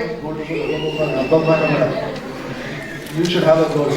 ಬಂಗಾರ ಹಬ್ಬ ಅಂತ ಹೇಳ್ಬೇಡ್ರಿ, ನಿಮಗೆ ಬಂಗಾರ God ಇರ್ಬೇಕು. says your daughter's neck and ears gold will be there. ಮತ್ತು ದೇವರು ಹೇಳಿದ್ದಾನೆ, ನಿನ್ನ ಮಗಳ ಕುತ್ತಿಗೆಯಲ್ಲಿಯೂ ಕಿವಿಯಲ್ಲಿಯೂ ಬಂಗಾರ ಇರ್ತದೆ ಎಂಬುದಾಗಿ. Put in their ears, put in their neck, God's Bible says. ದೇವರು ಹೇಳಿದ್ದಾನೆ, ಅವರ ಕಿವಿಗಳಲ್ಲಿ ಕುತ್ತಿಗೆಯಲ್ಲಿ ಬಂಗಾರ ಹಾಕು ಎಂಬುದಾಗಿ. Hello? God is your father. He wants you to wear gold. ದೇವರು ನಿಮ್ಮ ತಂದೆಯಾಗಿದ್ದಾನೆ, ನೀವು ಬಂಗಾರ ಹಾಕೊಳ್ಬೇಕೆಂಬುದಾಗಿ ಆತನ ಬಯಸ್ತಾನೆ. Where you will get money, I don't know. ನಿಮಗೆ ಹಣ ಎಲ್ಲಿಂದ ಬರ್ತದೋ ಗೊತ್ತಿಲ್ಲ. But one thing I know. ಆದ್ರೆ ಒಂದು ವಿಷಯ ನನಗೆ ಗೊತ್ತು, The one who promises faithful. ಯಾರು ವಾಗ್ದಾನ ಮಾಡಿದ್ದಾನೋ ಆತ ನಂಬಿಗಸ್ತನಾಗಿದ್ದಾನೆ. Don't feel bad. Write it. ನೀವು ನಾಚಿಕೆ ಇಲ್ಲಾರ್ದೆ ಬರೀರಿ. Write about gold, property, land, something you buy it. ಬಂಗಾರವಾಗ್ಲಿ, ನಿಮ್ಮ ಮನೆ ಖರೀದಿ ಮಾಡುವುದು, ಪ್ಲಾಟ್ ಖರೀದಿ ಮಾಡುವುದು ಬರೀರಿ. Second about career.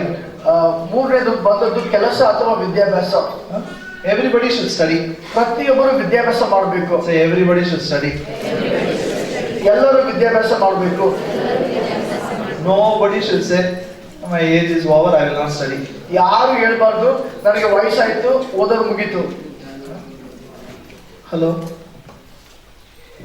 Church point. Yeah. See, when I am studying, why not you study? ನಾನೇ ಸ್ಟಡಿ ಮಾಡ್ತಾ ಇದ್ರೆ ನೀವ್ಯಾಕೆ ಮಾಡಬಾರ್ದು? I'm still studying.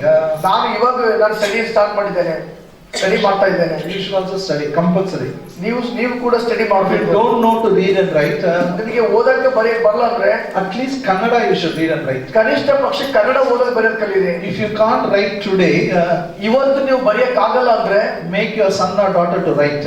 ನಿಮ್ಮ ಮಗನು ನಿಮ್ಮ ಮಗಳು ಬರೆಯುವುದಕ್ಕಾಗಿ I ಹೇಳಿದ್ರೆ will tell you, next year you will write the vision with your own hand. ನಾನು ಹೇಳ್ತೇನೆ, ಮುಂದಿನ ವರ್ಷ ನಿಮ್ಮ ದರ್ಶನವನ್ನು ನಿಮ್ಮ ಕೈಯಿಂದ ನೀವೇ ಬರಿತೀರಿ. You will write.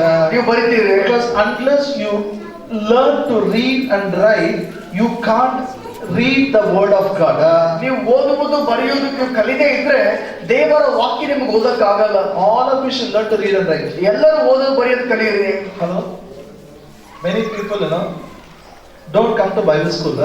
ಅನೇಕ ಜನರು ಬೈಬಲ್ ಸ್ಕೂಲ್ಗೆ ಬರಲ್ಲ. If they come to Bible school, they'll stop. ಅವರು ಬೈಬಲ್ ಸ್ಕೂಲ್ ಬಂದ್ರು ಕೂಡ ಅರ್ಧದಲ್ಲಿ ನಿಲ್ಲಿಸ್ಬಿಡ್ತಾರೆ. ಯಾಕೆ? Sarita will take a test. ಯಾಕಂದ್ರೆ ಸರಿತಕ್ಕ ಅವರು ಟೆಸ್ಟ್ ತಗೊಳ್ತಾರೆ. ಪಾಸ್ಟರ್ ಎಷ್ಟು ಶ್ರೇಷ್ಠ, ಏನು ಕೋರ್ಸೇ ಮಾಡಿಲ್ಲ, ಅಕ್ಕ ಎಷ್ಟು ಕೋರ್ಸ್ ಮಾಡಿದ್ದಾರೆ. She is doing for whom. Pastor ಎಷ್ಟು ಚಲೋ ಇದ್ದಾರೆ, ಟೆಸ್ಟ್ ತಗೊಳ್ಳಲ್ಲ, ಏನ್ ಕೇಳಲ್ಲ. ಅಕ್ಕ ಟೆಸ್ಟ್ ತಗೋತಾಳೆ, ವಾಕ್ಯ ಕೇಳ್ತಾಳೆ, ಯಾರಿಗೆ ಮಾಡ್ತಾ ಇದ್ದಾಳೆ. ಪಾಸ್ಟರ್ ಚಂದ ನೋಡಿ, ನಿಮ್ಮ ಪಾಡಿಗೆ ನೀವು ನಮ್ಮ ಪಾಡಿಗೆ ನಾವು ಅಷ್ಟೇ, ಅದೇ ಇರ್ಬೇಕು. ಅದು ಇಷ್ಟ ನೋಡ್ರಿ. ಇಲ್ಲ ಈಗ ನಿಮ್ಮ ಪಾಡಿಗೆ ನೀವು ನಮ್ಮ ಪಾಡಿಲ್ಲ, ಎಲ್ಲ everybody, even actually everybody compulsory should write a test. Like everybody should attend a Bible school. ಪ್ರತಿಯೊಬ್ಬರು ಕಡ್ಡಾಯವಾಗಿ ನೀವು ಬೈಬಲ್ ಸ್ಕೂಲ್ ಅಟೆಂಡ್ ಆಗಬೇಕು, ಪರೀಕ್ಷೆ ಬರೀಬೇಕು. And if you have finished it, learn, you will know Kannada. If you don't know English, learn English. This year you should learn English. ಒಂದು ವೇಳೆ ನಿಮಗೆ ಕನ್ನಡ ಗೊತ್ತಿದೆ ಅಂದ್ರೆ ನೀವು ಇಂಗ್ಲಿಷ್ ಬರೆಯಿರಿ ಮತ್ತು ಈ ವರ್ಷದಲ್ಲಿ ಇಂಗ್ಲಿಷ್ ಕಲಿಯಿರಿ. Actually, if you know English language, you can hear the best preachers in the world. ಒಂದು ವೇಳೆ ನಿಮಗೆ ಇಂಗ್ಲಿಷ್ ಭಾಷೆ ಗೊತ್ತಾಯ್ತು ಅಂದ್ರೆ ಲೋಕದಲ್ಲೇ ಉತ್ತಮವಾದ ದೇವರ ಸೇವಕರಿಂದ ನೀವು ವಾಕ್ಯ ಕೇಳಬಹುದು. No need to go here and there. ಆ ಕಡೆ ಈ ಕಡೆ ಹೋಗೋದು ಬೇಕಾಗಿಲ್ಲ. The best preachers are available in your mobile. ಉತ್ತಮವಾದ ಬೋಧಕರು ನಿಮ್ಮ ಮೊಬೈಲ್ ಅಲ್ಲಿ ಸಿಗ್ತಾರೆ. So write it. Learn. I will learn Kannada. I will learn English. Or if you are aged, maybe 30, 40 years, if you have stopped studying, write 1 degree. Something you write here. ಆ 3ನೇ ಭಾಗದಲ್ಲಿ ಬರೆಯಿರಿ, ನಾನು ಕನ್ನಡ ಕಲಿತೇನೆ ಅಥವಾ ಈ Kannada ಕಲಿತವ್ರು English ಕಲಿತೇನೆ ಎಂಬುದಾಗಿ ಬರೆಯಿರಿ, ಅಥವಾ ಒಂದು ಡಿಗ್ರಿ ಆದ್ರೂ ಬರೀರಿ, ಈ ವರ್ಷದಲ್ಲಿ ಏನಾದ್ರೂ ಬರೀರಿ. Right here, I will attend Bible school in the church. ಇಲ್ಲಾಂದ್ರೆ ಅಲ್ಲಿ ಬರೀರಿ, ಸಭೆಯಲ್ಲಿರುವಂತ ಬೈಬಲ್ ಸ್ಕೂಲ್ ಅಟೆಂಡ್ ಆಗ್ತೇನೆ. You write, you will attend. ನೀವು ಬರ್ದೇ ನೀವು ಅಟೆಂಡ್ ಆಗ್ತೀರಿ. Otherwise you will tell like time ಇಲ್ಲ ಬರೀ ಹಾರ್ಡ್ ಆಗ್ತದೆ. You write now. ನೀವು ಬರೀರಿ. Then ministry. ನಂತರ ಸೇವೆ. Write what is your desire, what the Lord wants you to do, what you want to write it. ನೀವು ಏನ್ ಮಾಡುವುದಕ್ಕೆ ಬಯಸ್ತೀರೋ, ದೇವರ ಆಸೆ ನಿಮಗಾಗಿ ಏನಿದೆಯೋ ಅದನ್ನು ಕೂಡ ಬರೀರಿ. Hallelujah. Hallelujah. Bible says write the vision. Bible ಹೇಳ್ತದೆ ನಿಮಗಾದ ದರ್ಶನವನ್ನು ಬರೆಯಿರಿ. Vision is for an appointed time. ದರ್ಶನ ಅನ್ನುವುದು ಅದು ನೇಮಕವಾದ ಕಾಲಕ್ಕಾಗಿ ಇದೆ. Say vision is for an appointed time. ದರ್ಶನವು ನೇಮಕವಾದ ಕಾಲಕ್ಕಾಗಿ ಇದೆ. What you write at the end it will speak. ನೀವು ಯಾವುದನ್ನು ಬರಿತೀರೋ ಕೊನೆಯಲ್ಲಿ ಅದೇ ಮಾತಾಡ್ತದೆ. What you write will speak one day. ಯಾವುದು ನೀವು ಬರಿತೀರೋ ಒಂದು ದಿನ ನಿಮಗೆ ಮಾತಾಡ್ತದೆ. The Bible says, ಮತ್ತು ಬೈಬಲ್ ಹೇಳ್ತದೆ, though it tarries, wait for it. Sorry, it will not lie. It will not lie. ಅದು ತಡವಾದರೂ Before in the end it speaks, and it will not lie. ಅದು ಸುಳ್ಳಾಗದು. ಅದು ಅಂತ್ಯದ ಬಗ್ಗೆ ಮಾತಾಡುವುದು, ಅದು ಸುಳ್ಳಾಗದು. Say it will not lie. ಎಲ್ಲ ಹೇಳ್ರಿ, ಅದು ಸುಳ್ಳಾಗುವುದಿಲ್ಲ. What you write will not lie. ನೀವು ಯಾವುದು ಬರಿತೀರೋ ಅದು ಸುಳ್ಳಾಡುವುದಿಲ್ಲ. Yeah. It may tarry. ಅದು ತಡವಾಗಬಹುದು. Maybe 1 year will go. ಬಹುಶಃ Not done it. ಬಹುಶಃ 1 ವರ್ಷ ಆಗಬಹುದು. But it will not lie. ಆದ್ರೆ ಅದು ಸುಳ್ಳಾಡುವುದಿಲ್ಲ. It will speak. ಅದು ಮಾತಾಡ್ತದೆ. It will speak. ಅದು ಮಾತಾಡ್ತದೆ. And it will surely come. ಅದು ಖಚಿತವಾಗಿ ನಿಶ್ಚಯವಾಗಿ ಬರುವುದು. Hallelujah. Hallelujah. You understand now? ಅರ್ಥ ಆಗ್ತಾ ಇದೆಯಾ? ಎಲ್ಲರೂ ಈ ಕಡೆ ನೋಡ್ರಿ. The problem is, ಸಮಸ್ಯೆ ಏನಂದ್ರೆ we have so much worldly knowledge. We try to write the vision with the knowledge what you listen from the world. ನಮಗೆ ಲೋಕದ ವಿಚಾರಗಳು ಜ್ಞಾನ ಎಷ್ಟಿದೆ ಅಂದ್ರೆ ಅದರ ಪ್ರಕಾರ, ಲೋಕದ ಜ್ಞಾನದ ಪ್ರಕಾರ ನಾವು ದರ್ಶನ ಬರಿಬೇಕೆಂಬುದಾಗಿ ಬಯಸ್ತೇವೆ. One day I went for a pastor's conference like this. ಒಂದು ದಿನ ಈ ರೀತಿಯಾಗಿ ನಾನು ಕೂಡ ಒಂದು ಪಾಸ್ಟರ್ ಪಾಸ್ಟರ್ಗಳ ಕೂಟಕ್ಕೆ ಹೋಗಿದ್ದೆ. They gave me vision statement, write it. ಅವ್ರು ಹೇಳಿದ್ರು ದರ್ಶನ ಒಂದು ಹೇಳಿಕೆ ತಗೊಂಡು ಬರೀರಿ ಎಂಬುದಾಗಿ ಹೇಳಿದ್ರು. Now listen carefully. ಈಗ ಕೇಳ್ರಿ, The guy who gave, he read some management books. ಯಾವ ಮನುಷ್ಯ ಆತನು ಹೇಳಿದನೋ ಆತನು ಮ್ಯಾನೇಜ್ಮೆಂಟ್ ಪುಸ್ತಕ ಓದಿ ಬಂದಿದ್ದ. And he took a nice picture from management book. ಆ ಮ್ಯಾನೇಜ್ಮೆಂಟ್ ಬುಕ್ ಇಂದ ಒಂದು ಒಳ್ಳೆ ಚಿತ್ರ ತಗೊಂಡು ಬಂದ. And I also studied that book. ನಾನು ಕೂಡ ಆ ಒಂದು ಬುಕ್ ಓದಿದ್ದೆ. He says when you write, it should be realistic. What is possible you write. ಆತನು ಈ ರೀತಿ ಹೇಳಿದ, ನೀವು ಬರಿತಾ ಇದ್ದೀರಲ್ಲ, ಬರೆಯೋ ಟೈಮ್ನಾಗ ಏನ್ ಆಗ್ತದೋ ಅದನ್ನೇ ಬರಿಬೇಕು. Little extra you write, number, it should be realistic. ನೀವು ಬರೆಯುವಂತದ್ದು ನಿಮ್ಮಿಂದ ಆಗುವಂತದೇ ಇರಬೇಕು. ನಿಮ್ಮಿಂದ ಆಗೋದು ಬರೆಯೋದಕ್ಕೆ ದರ್ಶನ ಬೇಡ, ನಮ್ಮ ಬುದ್ಧಿ ಸಾಕು. To write what is possible, why you need vision? Your brain is enough. ನಿಮ್ಮಿಂದ ಆಗುವಂತದೇ ಬರಿಬೇಕಾದ್ರೆ ನಿಮ್ಗೆ ದರ್ಶನ ಯಾಕೆ ಬೇಕು? ನಿಮ್ಮ ಮೆದುಳೆ ಸಾಕು. Because see, when what God wants you to write is something beyond your ability. ಆದ್ರೆ ದೇವರು ಏನ್ ಬಯಸ್ತಾನಂದ್ರೆ ನಿಮ್ಮ ಶಕ್ತಿಗೂ ಮೀರಿ ಇರುವಂತ ದರ್ಶನ ಆತನು ನೀವು ಬರಿಬೇಕೆಂಬುದಾಗಿ ಬಯಸ್ತಾನೆ. For example, ಉದಾಹರಣೆಗಾಗಿ you write one house. ಒಂದು ಮನೆ ಅಂತ ನೀವು ಬರಿತೀರಿ. You will have one house. ಒಂದು ಮನೆ ನಿಮಗೆ ಇರ್ತದೆ. But how many houses God wants you to write? ಆದ್ರೆ ದೇವರು ಎಷ್ಟು ಮನೆ ಬರಿಬೇಕೆಂಬುದಾಗಿ ಬಯಸ್ತಾನೆ? 100 houses. 100 ಮನೆ. And this is not for your lifetime, this is only for 2022 you are writing. Okay? ನಾನು ಕೂಡ ಜೀವಿತ ಕಾಲಕ್ಕಾಗಿ ಹೇಳ್ತಾ ಇಲ್ಲ, ಈ ಕೇವಲ ಒಂದು ವರ್ಷಕ್ಕಾಗಿ ಬರೀರಿ. See, that's why I'll tell you next week I'll teach. ಅದಕ್ಕಾಗಿ ಹೇಳಿದ್ರೆ ಮುಂದಿನ ವಾರ ಕಲಿಸ್ತೇನೆ. When you write, let it be big. ನೀವು ಬರೆಯುವಾಗ ಅದು ದೊಡ್ಡದಾಗಿರಲಿ. One day, ಒಂದು ದಿನ I was writing. ನಾನು ಬರಿತಾ ಇದ್ದೆ. When I was writing, suddenly I wrote, I will do overseas ministries. I will do ministry to the people who are living abroad. ಮತ್ತು People who are in foreign countries. ಮತ್ತು ನಾನು ಬರೆದೆ, ಹೊರಗಿನ ದೇಶದಲ್ಲಿ ಇರುವಂತ ಜನರಿಗೆ ನಾನು ಸೇವೆ ಸಲ್ಲಿಸ್ತೇನೆ ಎಂಬುದಾಗಿ. I thought maybe I will go. ನಾನು ಅನ್ಕೊಂಡೆ ಬಹುಶಃ ನಾನು ಹೋಗ್ತೇನೆ ಎಂಬುದಾಗಿ. I took passport also. ಮತ್ತು ನಾನು ಪಾಸ್ಪೋರ್ಟ್ ಕೂಡ ಮಾಡಿದೆ. I wrote. ನಾನು ಬರೆದೆ. Nothing happened. ಏನೂ ಆಗ್ಲಿಲ್ಲ. But vision will tarry, it will not tell lies. ದರ್ಶನ ಅದು ತಡವಾದ ಸುಳ್ಳಾಗಲ್ಲ. Say vision will tarry, it will not tell lies. ದರ್ಶನ ತಡವಾದರೂ ಸುಳ್ಳಾಡುವುದಿಲ್ಲ. ಜೋರಾಗಿ ಇನ್ನೊಂದ್ಸರಿ. ದರ್ಶನ ತಡವಾದರೂ ಸುಳ್ಳಾಡುವುದಿಲ್ಲ. Next year, ಮುಂದಿನ ವರ್ಷ I increase more countries. ನಾನು ಹೆಚ್ಚಾದ ದೇಶಗಳು ಬರೆದೆ. Still I didn't go anywhere. ಆದ್ರೂ ಯಾವ ಕಡೆ ಹೋಗ್ಲಿಲ್ಲ. Is it realistic or not? ಅದು ಆಗುವಂತದ್ದ ಅಥವಾ ಇಲ್ವಾ? Year after year I'm writing. ವರ್ಷ ಆದ್ಮೇಲೆ ವರ್ಷ ನಾನು ಬರಿತಾ ಇದ್ದೇನೆ. Yesterday, 2 days back, 2 ದಿನಗಳ ಹಿಂದೆ somebody called from Saudi. I said, preach for us, for our church. ಯಾರೋ ಸೌದಿಯಿಂದ ನನಗೆ ಕರೆ ಮಾಡಿದ್ರು, ನಮ್ಮ ಸಭೆಯಲ್ಲಿ ನೀವು ವಾಕ್ಯ ಹೇಳ್ರಿ. I didn't go, but I preached. ನಾನು ಅಲ್ಲಿ ಹೋಗ್ಲಿಲ್ಲ, ಆದ್ರೆ ಆ ಸಭೆಗೆ ನಾನು ವಾಕ್ಯ ಹೇಳಿದೆ. But I heard, there was a couple from Pakistan sitting and listening to me. ಮತ್ತು ಪಾಕಿಸ್ತಾನ ದೇಶದಿಂದ ಇರುವಂತ ಒಂದು ದಂಪತಿಗಳು ಅಲ್ಲಿ ಕೂತು ಕೇಳ್ತಾ ಇದ್ದಾರೆ. I was so happy. I ministered. I prayed for them. ಮತ್ತು ನನಗೆ ಬಹಳ ಸಂತೋಷವಾಯಿತು. ನಾನು ಅಲ್ಲಿ ಸೇವೆ ಸಲ್ಲಿಸಿ ನಾನು ಅವರಿಗಾಗಿ ಪ್ರಾರ್ಥಿಸಿದೆ. I didn't go. ನಾನು ಅಲ್ಲಿ ಹೋಗ್ಲಿಲ್ಲ. No flight ticket, nothing. ಯಾವುದೇ ಫ್ಲೈಟ್ ತಗೊಂಡು ಹೋಗ್ಲಿಲ್ಲ. But I was able to minister somebody from other country. ಆದ್ರೆ ಇನ್ನೊಂದು ದೇಶದಲ್ಲಿರುವಂತ ಜನರಿಗೆ ನಾನು ಸೇವೆ ಸಲ್ಲಿಸುವುದಕ್ಕೆ ಆಯಿತು. I just checked my page, Facebook page. ನಾನು ನನ್ನ ಫೇಸ್ಬುಕ್ ಪೇಜ್ ನೋಡ್ತಾ ಇದ್ದೆ. 10 countries people are watching me. 10 ದೇಶದ ಜನರು ನನಗೆ ನೋಡ್ತಾ ಇದ್ದಾರೆ. ಅವರು The country names also I don't know. ಮತ್ತು ಆ ದೇಶದ ಹೆಸರು ಕೂಡ ನನಗೆ ಗೊತ್ತಿಲ್ಲ. After seeing it, I checked it in the map. ಮತ್ತು ಅದನ್ನು ನೋಡಿದ ಮೇಲೆ ನಾನು ನಕ್ಷೆಯನ್ನು ನೋಡಿದೆ. What I'm saying, ನಾನು ಯಾವುದನ್ನು ಹೇಳ್ತಾ ಇದ್ದೇನೆ? vision will not tell lies. ದರ್ಶನವು ಸುಳ್ಳಾಡುವುದಿಲ್ಲ. Say vision will not tell lies. ದರ್ಶನವು ದರ್ಶನವು ಸುಳ್ಳಾಡುವುದಿಲ್ಲ. Now I give you 2 minutes. ಈಗ 2 ನಿಮಿಷ ಕೊಡ್ತೇನೆ. Write it. ಬರೀರಿ. After you write, I'll pray. ನೀವು ಬರೆದ ಮೇಲೆ ನಾನು ಪ್ರಾರ್ಥಿಸ್ತೇನೆ. I'll pray. ನಾನು ಪ್ರಾರ್ಥಿಸಿ You ಮುಗಿಸ್ತೇನೆ. can go home and continue also. ನೀವು ಮನೆಗೆ ಹೋಗಿ ಕೂಡ ನೀವು ಬರೀಬಹುದು. Don't worry, but now you write it. At least something you write. ನೀವು ಇಲ್ಲಿ ಏನಾದರೂ ಬರೀರಿ, ಮನೆಗೆ ಹೋಗಿ ನೀವು ಮುಂದುವರಿಸಿಕೊಳ್ಬಹುದು. You can continue, you can update it after going home. ನೀವು ಮನೆಗೆ ಹೋಗಿ ಇನ್ನೂ ಹೆಚ್ಚಾಗಿ ಬರ್ಕೊಳ್ಬಹುದು. We're going to pray for you now. ನಾನು ನಿನಗಾಗಿ ಪ್ರಾರ್ಥನೆ ಮಾಡ್ತೇನೆ.